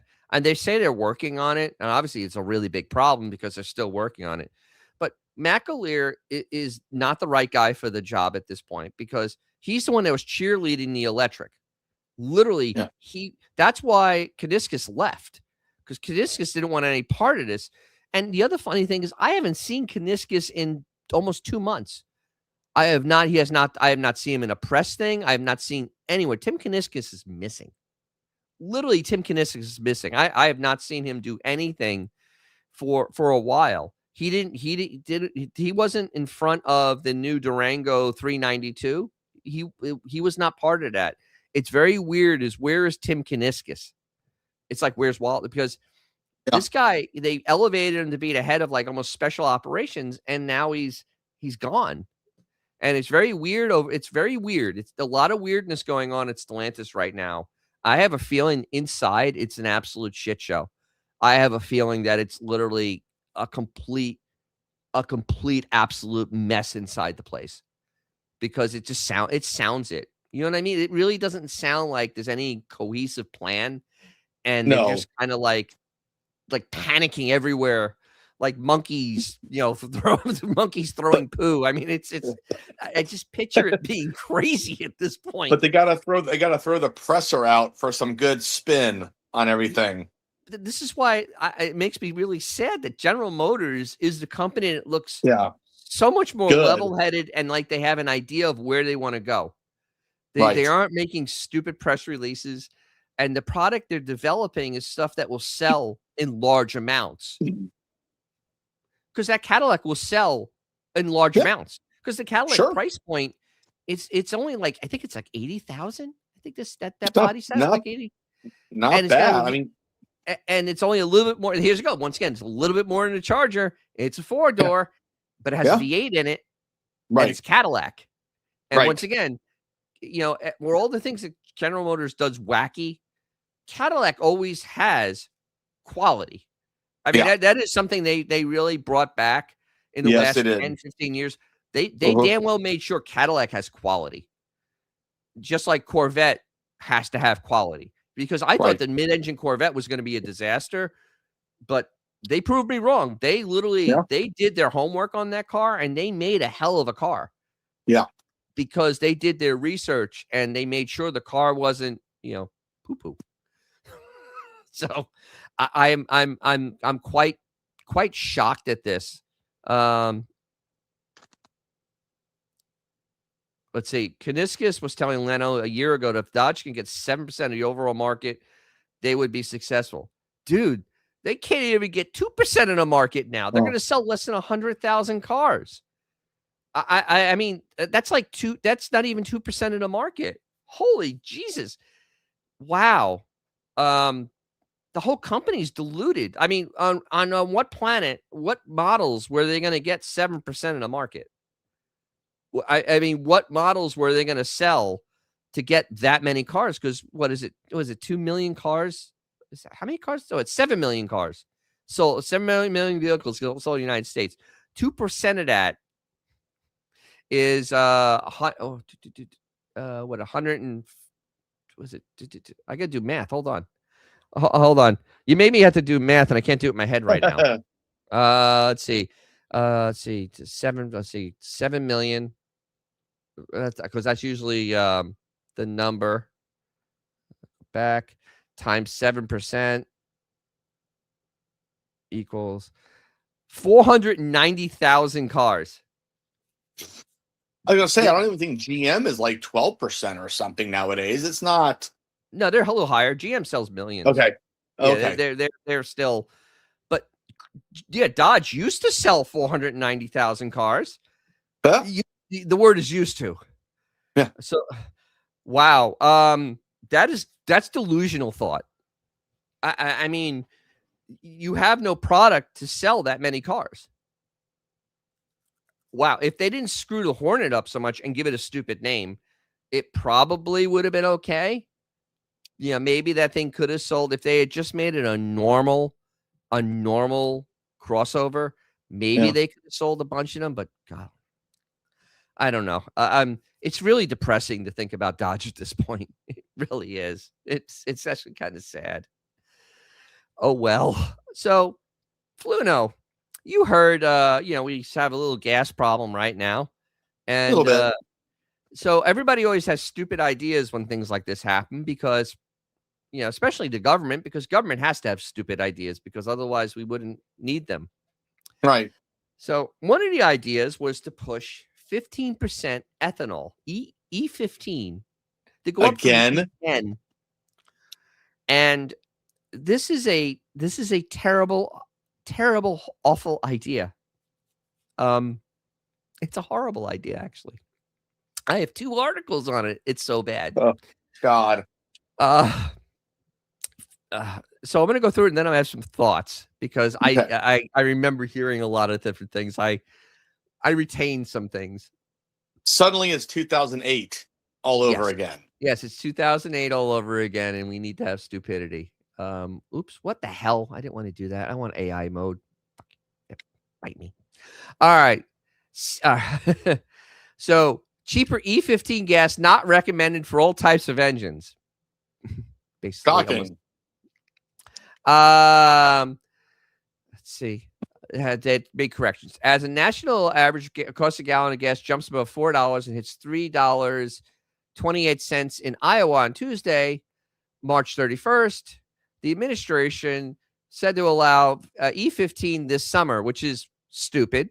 First of all, in summertime, you don't want to have high alcohol. Right. That's just dumb. This form of gasoline is blended with 15% ethanol, and you might see the label unleaded 88 at the pump, offering a cheaper option. The high ethanol content fuel also provides a market for Iowa farmers. There's the kickback. And it doesn't matter who's in power, the kickback is always there, stealing our money. E15 is not always offered in the summer in some states due to low fuel volatility requirements from the EPA, which the Iowa Renewable Fuel Association called outdated in a recent release. Actually, no. Ethanol evaporates very easily in high temperatures. In fact, if you take E10 gas, it will go away at like 130 degrees. If you put it like a little capful and heat it, by the time it gets to 130, it's gone. That's why cars with carburetors vapor lock very easily now. Right. If you don't treat that gasoline, because it's evaporating when the car's barely running. Right. So this is wow. So first, what mechanics recommend. However, mechanics emphasize this option isn't right for every type of engine. Al Wright, owner of John's Automotive in Cedar Rapids, said he's all about supporting the farmers any way we can. How about you just buy some produce? But people know that E15 can't be used in smaller type of engines, vehicles built before 2001, which actually it's more than that, and motorcycles. There are even more restrictions on a blend called E85. E85 is not which is 85 ethanol, right on the side of the pump. Only recommends fuel blends for flex fuel vehicles. That fuel is significantly cheaper, but also less efficient engines. Actually, you lose over half of your fuel economy, like that Charger did when they tried to get it and got it to run in a blistering 1185. It's about 20% less fuel miles. No, that's actually E10 is 20%. So yes, you're paying at the pump, but you're not going to get as much as you could, but you're not going to get nearly the mileage that you get at the regular unleaded. Right. E15 is only a 1 to 2% less, which is also a lie. The Iowa Renewable Fuel Association also needs, so they have to say this, that even with the hit to the gas mileage, drivers will see the overall savings with ethanol blends.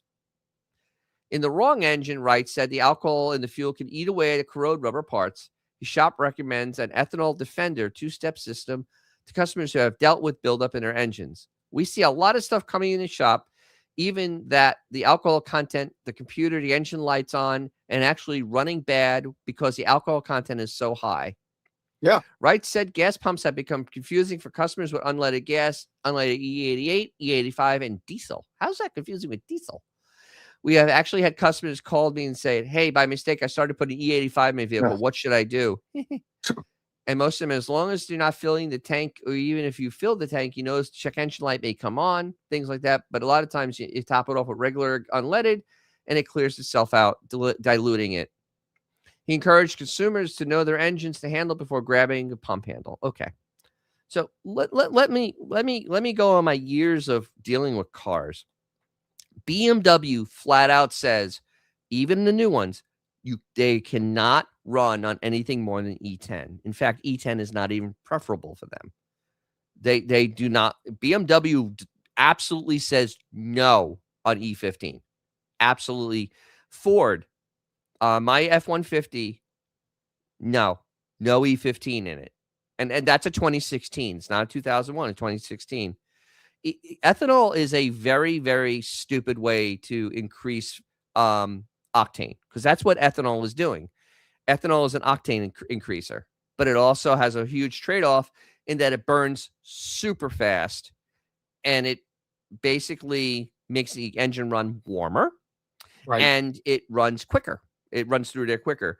E10, I've noticed anywhere between a 15 to 20% loss in fuel economy. That's with E10.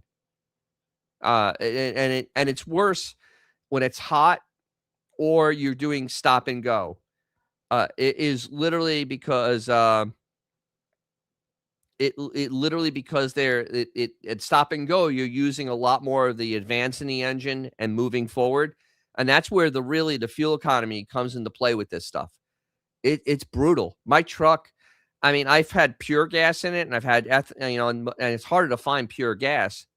And honestly, it's around town that I get 13.5 with ethanol. I get 15 with the pure gas. It's a huge difference. Yeah. And the other thing is, see, the part they don't ever talk about with ethanol is that what they're using to make the ethanol is leftover corn. It's mainly leftover corn. That used to be feed for cattle and chickens and pigs. We're burning our things food. that actually bring us nutrients and keep us alive. And it kept the price of food down because it was just basically leftovers, and the farmers could buy it for pennies. Because that was the whole thing. Chickens, everything ate this because it's still good enough for animal consumption. It's not bad. You just can't make it into human stuff because it looks kind of gross. But it still has the nutrients that the animals need. Sure. But now, when you're using it for fuel, you've taken it away. In fact, in Mexico, they actually have had a lot of food inflation because we took away so much corn, and corn is a major part of their diet. I mean, literally, it's a major part of their diet. And it's just like pasta is a major part of the diet in Italy. Corn is because it's a cheap filler, and it actually has flavor. That's why you see a lot of Mexican dishes have like corn tortillas, and it's just, or you put stuff in corn husk. It's really kind of insane that this is being done and even talked about. And then worst of all, putting E15 in the summertime is as dumb as humanly possible, because now you're literally releasing the fuel that is going to react most poorly in the heat during the summer. I am flabbergasted by what a stupid, only government can make decisions this dumb. And always remember that. It is amazingly bad. I'm confused about how we ignore renewable fuels, because you can make gasoline very easily, and you can make it cheaply. Right now, Ferrari uses it, and they use this fuel for their own cars, and Porsche uses it. It's like $10 a gallon, because it's done on such a small scale. You can't figure out how to, it's not going to be cheap. But if you did it on a large scale, it'd probably be $2 a gallon. Yeah. And you're just using the hydrocarbons that are, the hydrogen that's in the air to make hydrocarbons, because that's all gasoline is a hydrocarbon. And it'd be a pure hydrocarbon, which is, a complete burn, a very useful thing. And I'm just kind of befuddled by this at this point. And I don't get it. And 439 JK, BYD is a company. No, it is not. It is not the next Beetle. It isn't. It isn't. When the reality comes of how badly they're built, it's just no. I don't even know if they'll get federalized. I honestly don't even think they'll get federalized. BYD? Yeah, that's not. I don't even think they're going to get federalized. I just can't. I don't see it. And the electric dream is over. The infrastructure isn't there. It's never going to be there. It's just not happening. So it's. Now I have a quick question. Like, when you go to the pump right now, it says right on there, contains 10% ethanol or less. So is that technically E10 already in our systems? Yes. Okay. So here's the other thing about E10. and any ethanol product, it actually uses more fuel to get to your pump because ethanol gas can't be put, ethanol itself can't be put in the pipeline like gasoline can. Real gasoline can be put in the pipeline because it will absorb water. Because pipelines aren't super tight. I mean, it will have air gaps and whatnot, and you could have moisture condensation. So then you end up having like water get in there, which is probably the worst thing that can happen to to your actual product. And so you have to truck it. So now you're wasting diesel to move the ethanol from where it's being made. So you have to truck the diesel, like in Port Tampa. Port Tampa has, that's where our gas is in Port Tampa. The gasoline is brought in on boats. The ethanol is trucked in, and they mix it there. Oh. It's mixed at the stations. Interesting. I didn't know that. And it's mixed there. It's not mixed before it gets to the depots. So now you have more cost and time done on this. And that's before each brand puts their own little special, magic dust in there, for the cleaning, the fuel cleaning systems, all that type of stuff that they're putting in there. So that is where we kind of having a whole disconnect with the ethanol. And it is bad on cars. I mean, especially if you have an old car. Yes. Use something in there. I use butane in mine, which also takes care of the ethanol part of it because I need octane in my car because I got too much compression.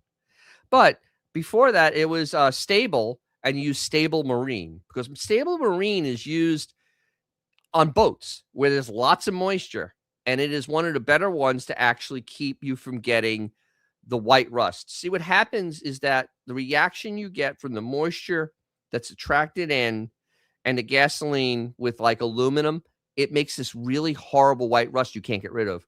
I actually had to take a thermoquad and throw it away. It killed me. I couldn't get the body clean. There was somebody had left ethanol in there, and it literally destroyed all the aluminum. And it is absolutely mind-numbing at this point that that they're even still using this stuff because it's bad. Yeah. It's bad for rubber. You can't let gasoline sit like it used to. That you can't use it in lawnmowers. You can't use it in gas blowers. Anything that's small gas engine, you can't use this stuff. It will destroy it. It will literally eat. It'll eat all the rubber. It'll eat the plastic. It's rough stuff. And actually, it eats JB Weld. Ethanol gas, you do not use JB Weld, regular JB Weld on ethanol gas usage. If it's going to be in contact with ethanol gas, you have to use JB Weld Marine because regular JB Weld actually turns to silly putty. It's really it's super rough. Well, I had to rebuild my carburetor for my Lincoln, obviously. I didn't rebuild it for like 5 more years, but basically from like 2008 to like as it went on, the rubber basically in it became awful, and I had to rebuild it ethanol safe with the new seals and all that jazz. And yeah, absolutely, it's terrible for the older cars, especially. And just thinking about this more and more, it's like, why is this like it's not even a solution again to do this? Like, so. No. And I remember when I sold the Fords that had E85s back in the day, right? And it would have 2 different window or gas mileage stickers on it. It had an addendum for E85. Okay, you were saving X amount per cents or whatever it was per gallon, but the fuel mileage was far worse. Not talking like 2 or 3. It was like bigger numbers. So it's like, but I'm not getting better. I'm not saving money. No, you're going to spend more. If you use more, you spend more. And, give you an idea how inefficient ethanol is, but how powerful it is. My buddy who races a 79 Volare with a giant RB engine, it's like a 500 cubic inch. He has a 2-gallon fuel cell in the back of this thing. He runs E85, and it smells like a still when he runs the car. Yeah.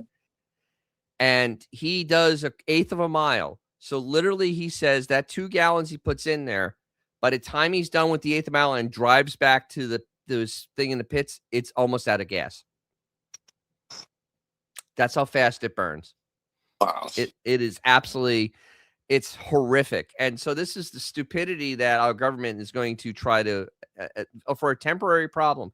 See, this is the problem I'm having right now, is that we keep on running around trying to have permanent solutions for a temporary problem. Right. And because everybody's, oh, great time to buy EVs. No, because just because gas went up once, all of a sudden you're going to have to go and buy a depreciating thing. I'm like, that doesn't make any sense. So literally, this E15 thing is a stupid. Politicians and bureaucrats can do the dumbest things known to mankind, and this is literally one of them. And I'm just so befuddled over this. And if we think about all the money and time that's been wasted on electric appliances and how much we could have developed with renewable fuels, we would have had them by now. We could have had man-made gasoline, even though gasoline is created by the earth. It's not dino juice. They figured that out. Yes. But now you can do it without trying to dig in the ground. You could just have a little station that actually makes gasoline from the air, because there is hydrogen in the air, because it's part of water, and you just break it down and you combine it with a carbon and you have hydrocarbons, which gasoline is, and it burns completely fuel, and you can have any octane you want. And this is the thing, that we could have spent all that money, the $30 billion, $40 billion that was just pissed down a hole by the car companies. I'm not even talking about how much they pissed down the hole in the United States, because the United States government had to piss down $500 million. And we could have had all that money, and we could have made gasoline and not have to worry about anybody drilling or doing anything. But then again, like everything, there's a lobby. And there's a lobby. Yeah, there's a lobby for all this lobby. So we can't have nice things. That's what cheese has to flow. The cheese has to flow. Literally, we can't have nice things because of this. No. And like biodiesel. Biodiesel should have been around and available 20 years ago. It's not hard to make. It really isn't. And we're not making it. And I don't understand. This is where you're just kind of like going, this isn't in our best interest. As a car guy, I look at this as stupidity. They don't care. Yeah, to be a car guy, you have to appreciate freedom, because one thing about a car is it gives you your freedom. And without that, without having the ability to be able to fill it or be able to go where you want, it kind of cuts back on that. So this is really silly kind of stuff at this point, and I'm really confused. Plus, I didn't do any update on First Brands. My video talks about it, but there's no update. I'll just finish off with this. That there is no update yet. First Brands, they did it as a chapter 11. It should have been a chapter 7, because there's no way that company's going to be in business anymore. They're selling off the IPs, and literally it's been about 2 weeks since we've actually seen anything happen, and there really isn't much happening. The trial hasn't even started yet. All the production is stopped. I'm getting comments about some people living near the plants, and the plants are gone, and the products are not there anymore. And I've noticed that literally already the prices of stuff is starting to really go up, and we're not going to have a whole bunch of options soon. This is really, that's why there's been no update on no new videos on First Brands, because there's nothing to talk about. It's literally dead in the water at this point, and it's been over 6 months, and nothing has moved forward. We've sold off a little of this, a little of that, but Cardone is gone.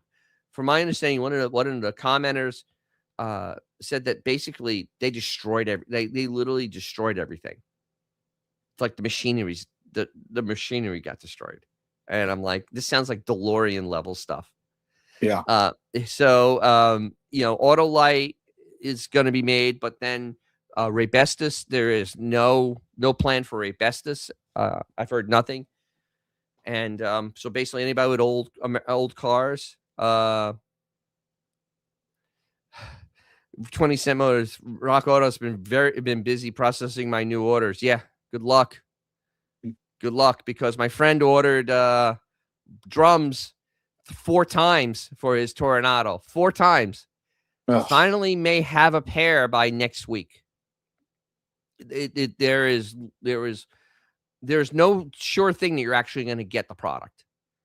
And that's where we are. And, I actually saw comments, people ripping on Raybestos. Raybestos was basically your only choice for an old car. And that was because there was the molds they had from 50 years ago, because they made the original equipment. So there was no new, what I mean? They're just casting it. Just whatever the cost was the cost to make the actual product. They designed it, 50 years ago for Chrysler, like the brake rotors, like even your rotors on your car. Yeah. I mean, literally, Raybestos probably made them, and they just and so the cost was just the metal and the people actually making it. So there's really no cost in making it. And somebody was like, well, why would they want to keep making those? Because it doesn't cost them anything. It costs them pennies to make these things and stick them on the shelf. You put an oil on them, you put them in a bag, and they could stay there for 20 years. Yeah. I mean, that's the thing. Like a brake disc, if it doesn't get wet, if it's sealed and it has oil on it, it'll be fine 10 years from now. Yeah, right. Same thing with brake pads. If they don't get wet and they stay sealed, 10 years from now, they're still good. So that's why they can make products for those cars, because literally there's no cost to them, and it's just storage. And they do sell. And the thing is, my car, those brakes were from 1970 to 1972, all B bodies. So satellites, Coronets, Chargers, Roadrunners. So there's a lot of cars that have that same brake setup. So even now, there's probably over 100,000 of those cars running around. So there's actually a market. That's a market. So I don't know. Let's see. Where you go? 20 Cent Motors. My mid-'80s Ford California emissions ignition module was listed as the last one left. Oh my God. Wow. Oh, so you have one of those mid 80s Fords where they were still trying to get the EC4 to work right, and they had that special California thing. Jesus. And are you in California that you have to keep it? Because if you're not in California, I would just move over. Yeah.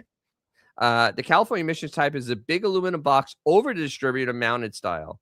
Looks like either more stout or has more components. Has more components. That's a California thing. If you don't live there, Jesus, I would just convert it to something else. Honest to God, because the modules they had were actually pretty good. The thing about Ford in the mid 80s is that the spark they made was psychotic.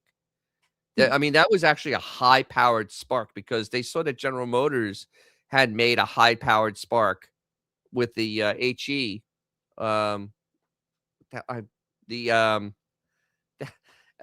HEI, and then Ford actually realized they needed to do that also. So in the mid 80s, they actually made a really hot spark, and because they were putting giant gaps on their plugs at that point.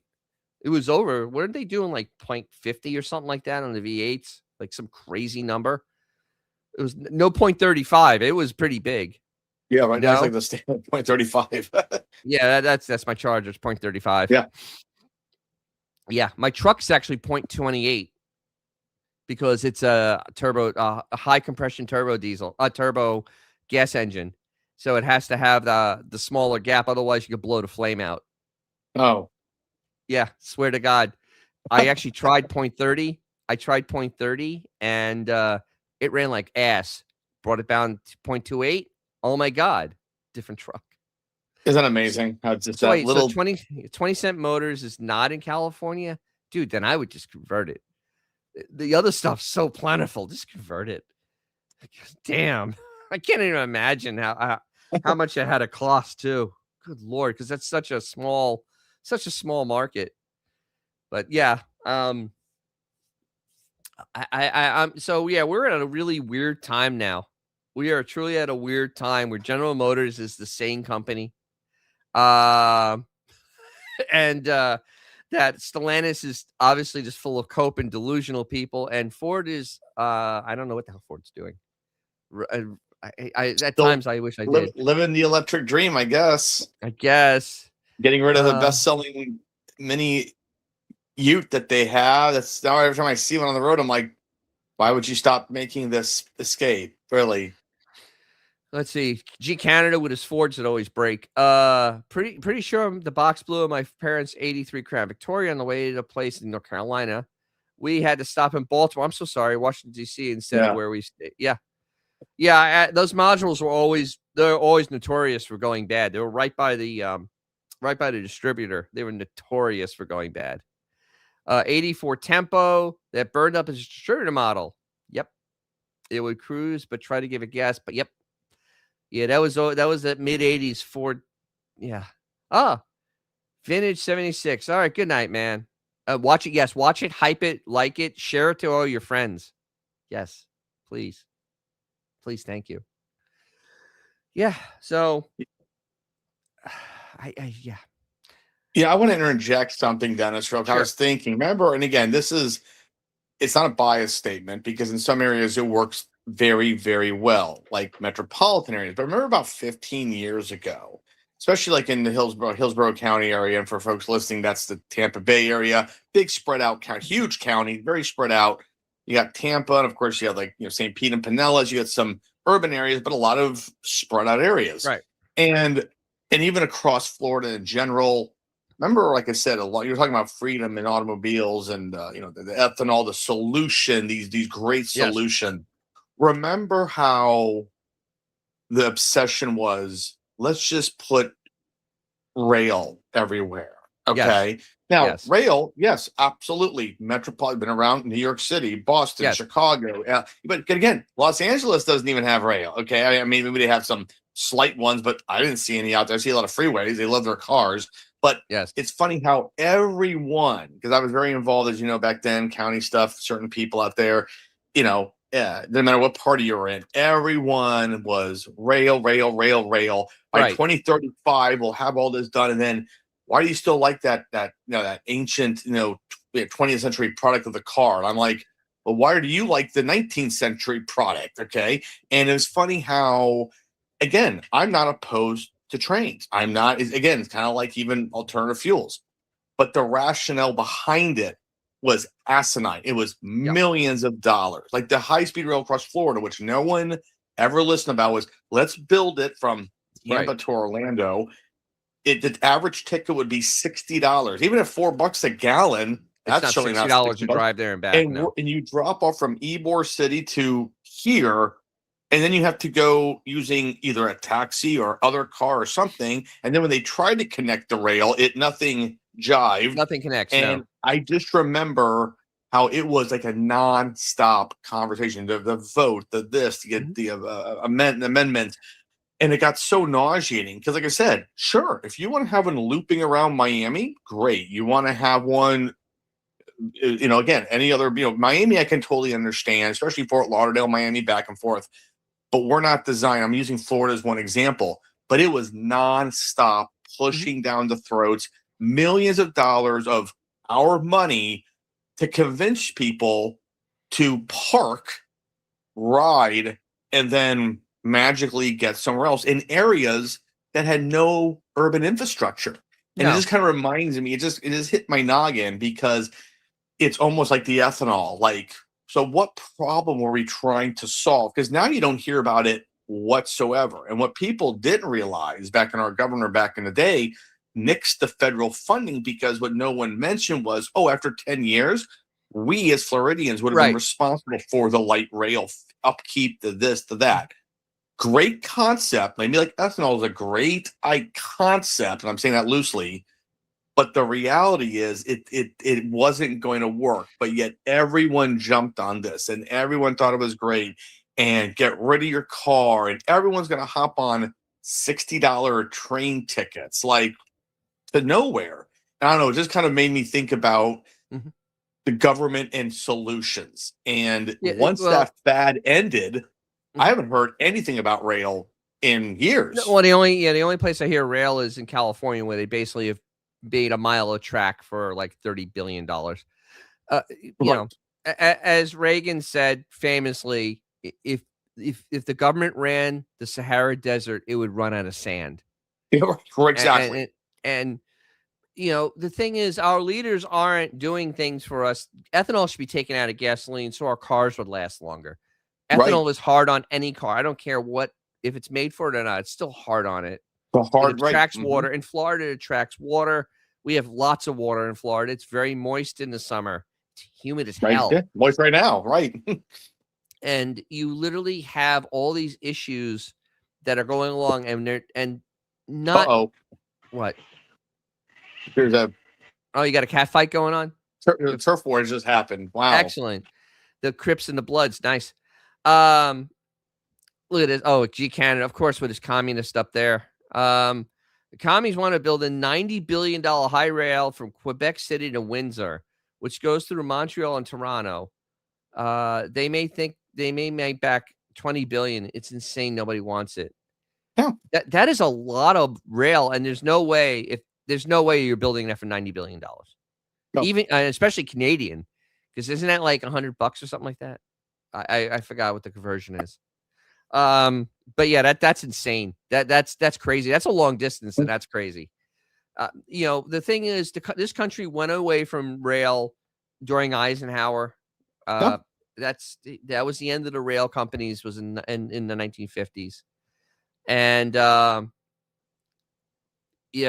this is where you end up having, it's too late to fix it. In fact, they've wasted so much money on everything else. They could Right. have actually built it, but they pissed it away on other things that nobody cares about. So now we're at the point where, the simplest thing to do right now is just stop subsidizing farmers and let them do like other businesses and actually turn a profit the right Right. way by selling products people want and Right. making agreements with people instead of trying to pay them not to give food to people and Right. ruin the cars. So this is really, I mean, has anybody smelt old gas now? Old gas now smells incredibly bad. I mean, it is like the most vile smelling thing ever. So, and that's because of the ethanol in there. It turns rancid. It literally turns rancid. I opened up an old can the other, and I was like, I almost threw up. It was that bad. Oh, wow. I've never gotten that sick over a smell of gas. This was bad. Yeah, it's like rotting food, basically. Pretty much. Oh, of course. See, but this is same everywhere. Turns out the main company involved in the rail project had a massive government scandal a few years ago. Payoffs and the like. No kidding. Turns out the finance minister's wife is the president. Cool. There you go. I love some good corruption. Like everybody was on that. It was like this ridiculous. It's kind of like, and again, I'm not even trying to be political at all, but it's like when everyone should get solar, and like those companies literally were all, yeah, you want solar? Great. That's cool. But most of these companies, in fact, my friend's mom who dropped like 50K on her house like 10 years ago, the company's not even in business anymore, which means there's no warranty. Oh, Okay. It doesn't matter if they go bad. The warranty won't cover anything. That's what I'm saying. So And all these fly by night companies made money and then we're gone. Well, and speaking of care. Chinese, they make those and they don't use them. China Right. doesn't use any solar power or wind power in their country. They use zero. They use coal and nuclear. That's what China uses. To give you any hint of how bad our ideas are. Right. And my good friend who is truly like, I mean, an actual environmentalist and actually owns an electronic recycling company, which I've used numerous times because I do believe in not putting cell phones and everything into our earth, he finally says there is no way to, as of right now, to recycle solar panels. He can't. He literally can recycle. You bring him Christmas lights, he'll make it recycled. Light bulbs, he'll do this. He can't do really some TVs, but he has a friend who can do that. The point is everything. But he's like, no, solar panels are absolutely unable to be recycled. So they are simply thrown away. There's a lot of metals. There's a lot of metals in there you just can't do anything with. No, very bad. So he's like, he's really not for Mr. Truly pro environment. Is like it's not worth doing, because when they go, they're going to go in the landfill forever or whatever. Yeah, forever. So, exactly. They just become pollution, which is pollution, right? True pollution. He's also not a fan of EVs. The opposite of what the original intent was, I guess. So it's embarrassing. Right. It is. But yeah, so thank you everybody that's been here. Everybody that commented and came along for the ride. Yeah, so I'm pretty happy with we had a nice little conversation tonight, nice little comments, and go check out, if you haven't watched the other videos, check them out. I'm on a regular schedule now, thank God. And I actually have a pretty neat video now out, if you haven't seen it yet, on the parts problem, because it has now become kind of bad. So, yeah. Anything going on with you, Fluno? Not a whole lot. Like I said, right now the Z3 is covered up, as I've had this. Actually, it's been nice to have some rain here. I'm actually been happy about it. It's been pretty dry, and but the weather actually cooled down somewhat, so it's beautiful. One quick thing I want to tell you is, coming home from work a couple days ago, I heard some raucous, loud, annoying vehicle, and I realized 2 cars in front of me was a Mustang 2 Cobra, and nice. it obviously was kind of like Go Fast stripes. Well, it was Go Fast sound, but it wasn't. Okay, nice. But it was cool to see, with like the white with the big 70s like logoing green on the side, and I'm like, that's pretty cool. Mustang 2, and it is what it is, but it's neat to see a vehicle. And I have a 442, not like a 60s, it's a 70s 442, but it's yellow and black like a bumblebee. I see it all the time up and down my main drag where I work. At least 3 times a week. And it's just enjoyable to see something like that. I meant to, but I'm like, what is that loud noise? And I'm like, oh my goodness, it's a Mustang 2. And it was just, like I said, very cool to see on the road. And whoever was driving it is probably having a great day. So, absolutely. It's smiles per gallon. Smiles per gallon, exactly. Smiles per gallon. Yes, it is. But I think that's kind of about it here. Yep. Thankfully, nothing greatly exciting to report. Good. So thank you all for joining us again, as always. Yep. So yeah. So we'll do this. Like we'll all reconvene a week from today, and we'll see what other stupidity has happened in the world of cars, because I guarantee there'll be some more stupidity in the world of cars. I absolutely guarantee it. So, yeah, I have a couple shorts coming out this week, and we'll go from there. In May 2nd, I have it on my calendar. Hopefully the weather holds out. I'm going to go drag racing and get out my car. So we'll see what I've got doing there now. I had a real drag strip down there at Bradenton. Oh, DeSoto? Yep, going down to DeSoto. Can't wait. Cool. Under the lights. Oh, nice. Okay. Let's see. Oh, the Pinot base. Yeah, actually, my grandfather had a Pinot. You could see the road underneath the car. It was great. Oh well. So, thank you all, and remember, if you have something fun or something cool, take it out, because you'll make someone's day, and it will probably be your own. And I'll talk to you really soon. Oops, no, I don't want to hit that button. That'd be bad. If you liked what you saw, subscribe. If you didn't, thank you for watching to this point. And as always, if you have a cool car or something fun to drive, take it out. You'll make someone's day, probably your own.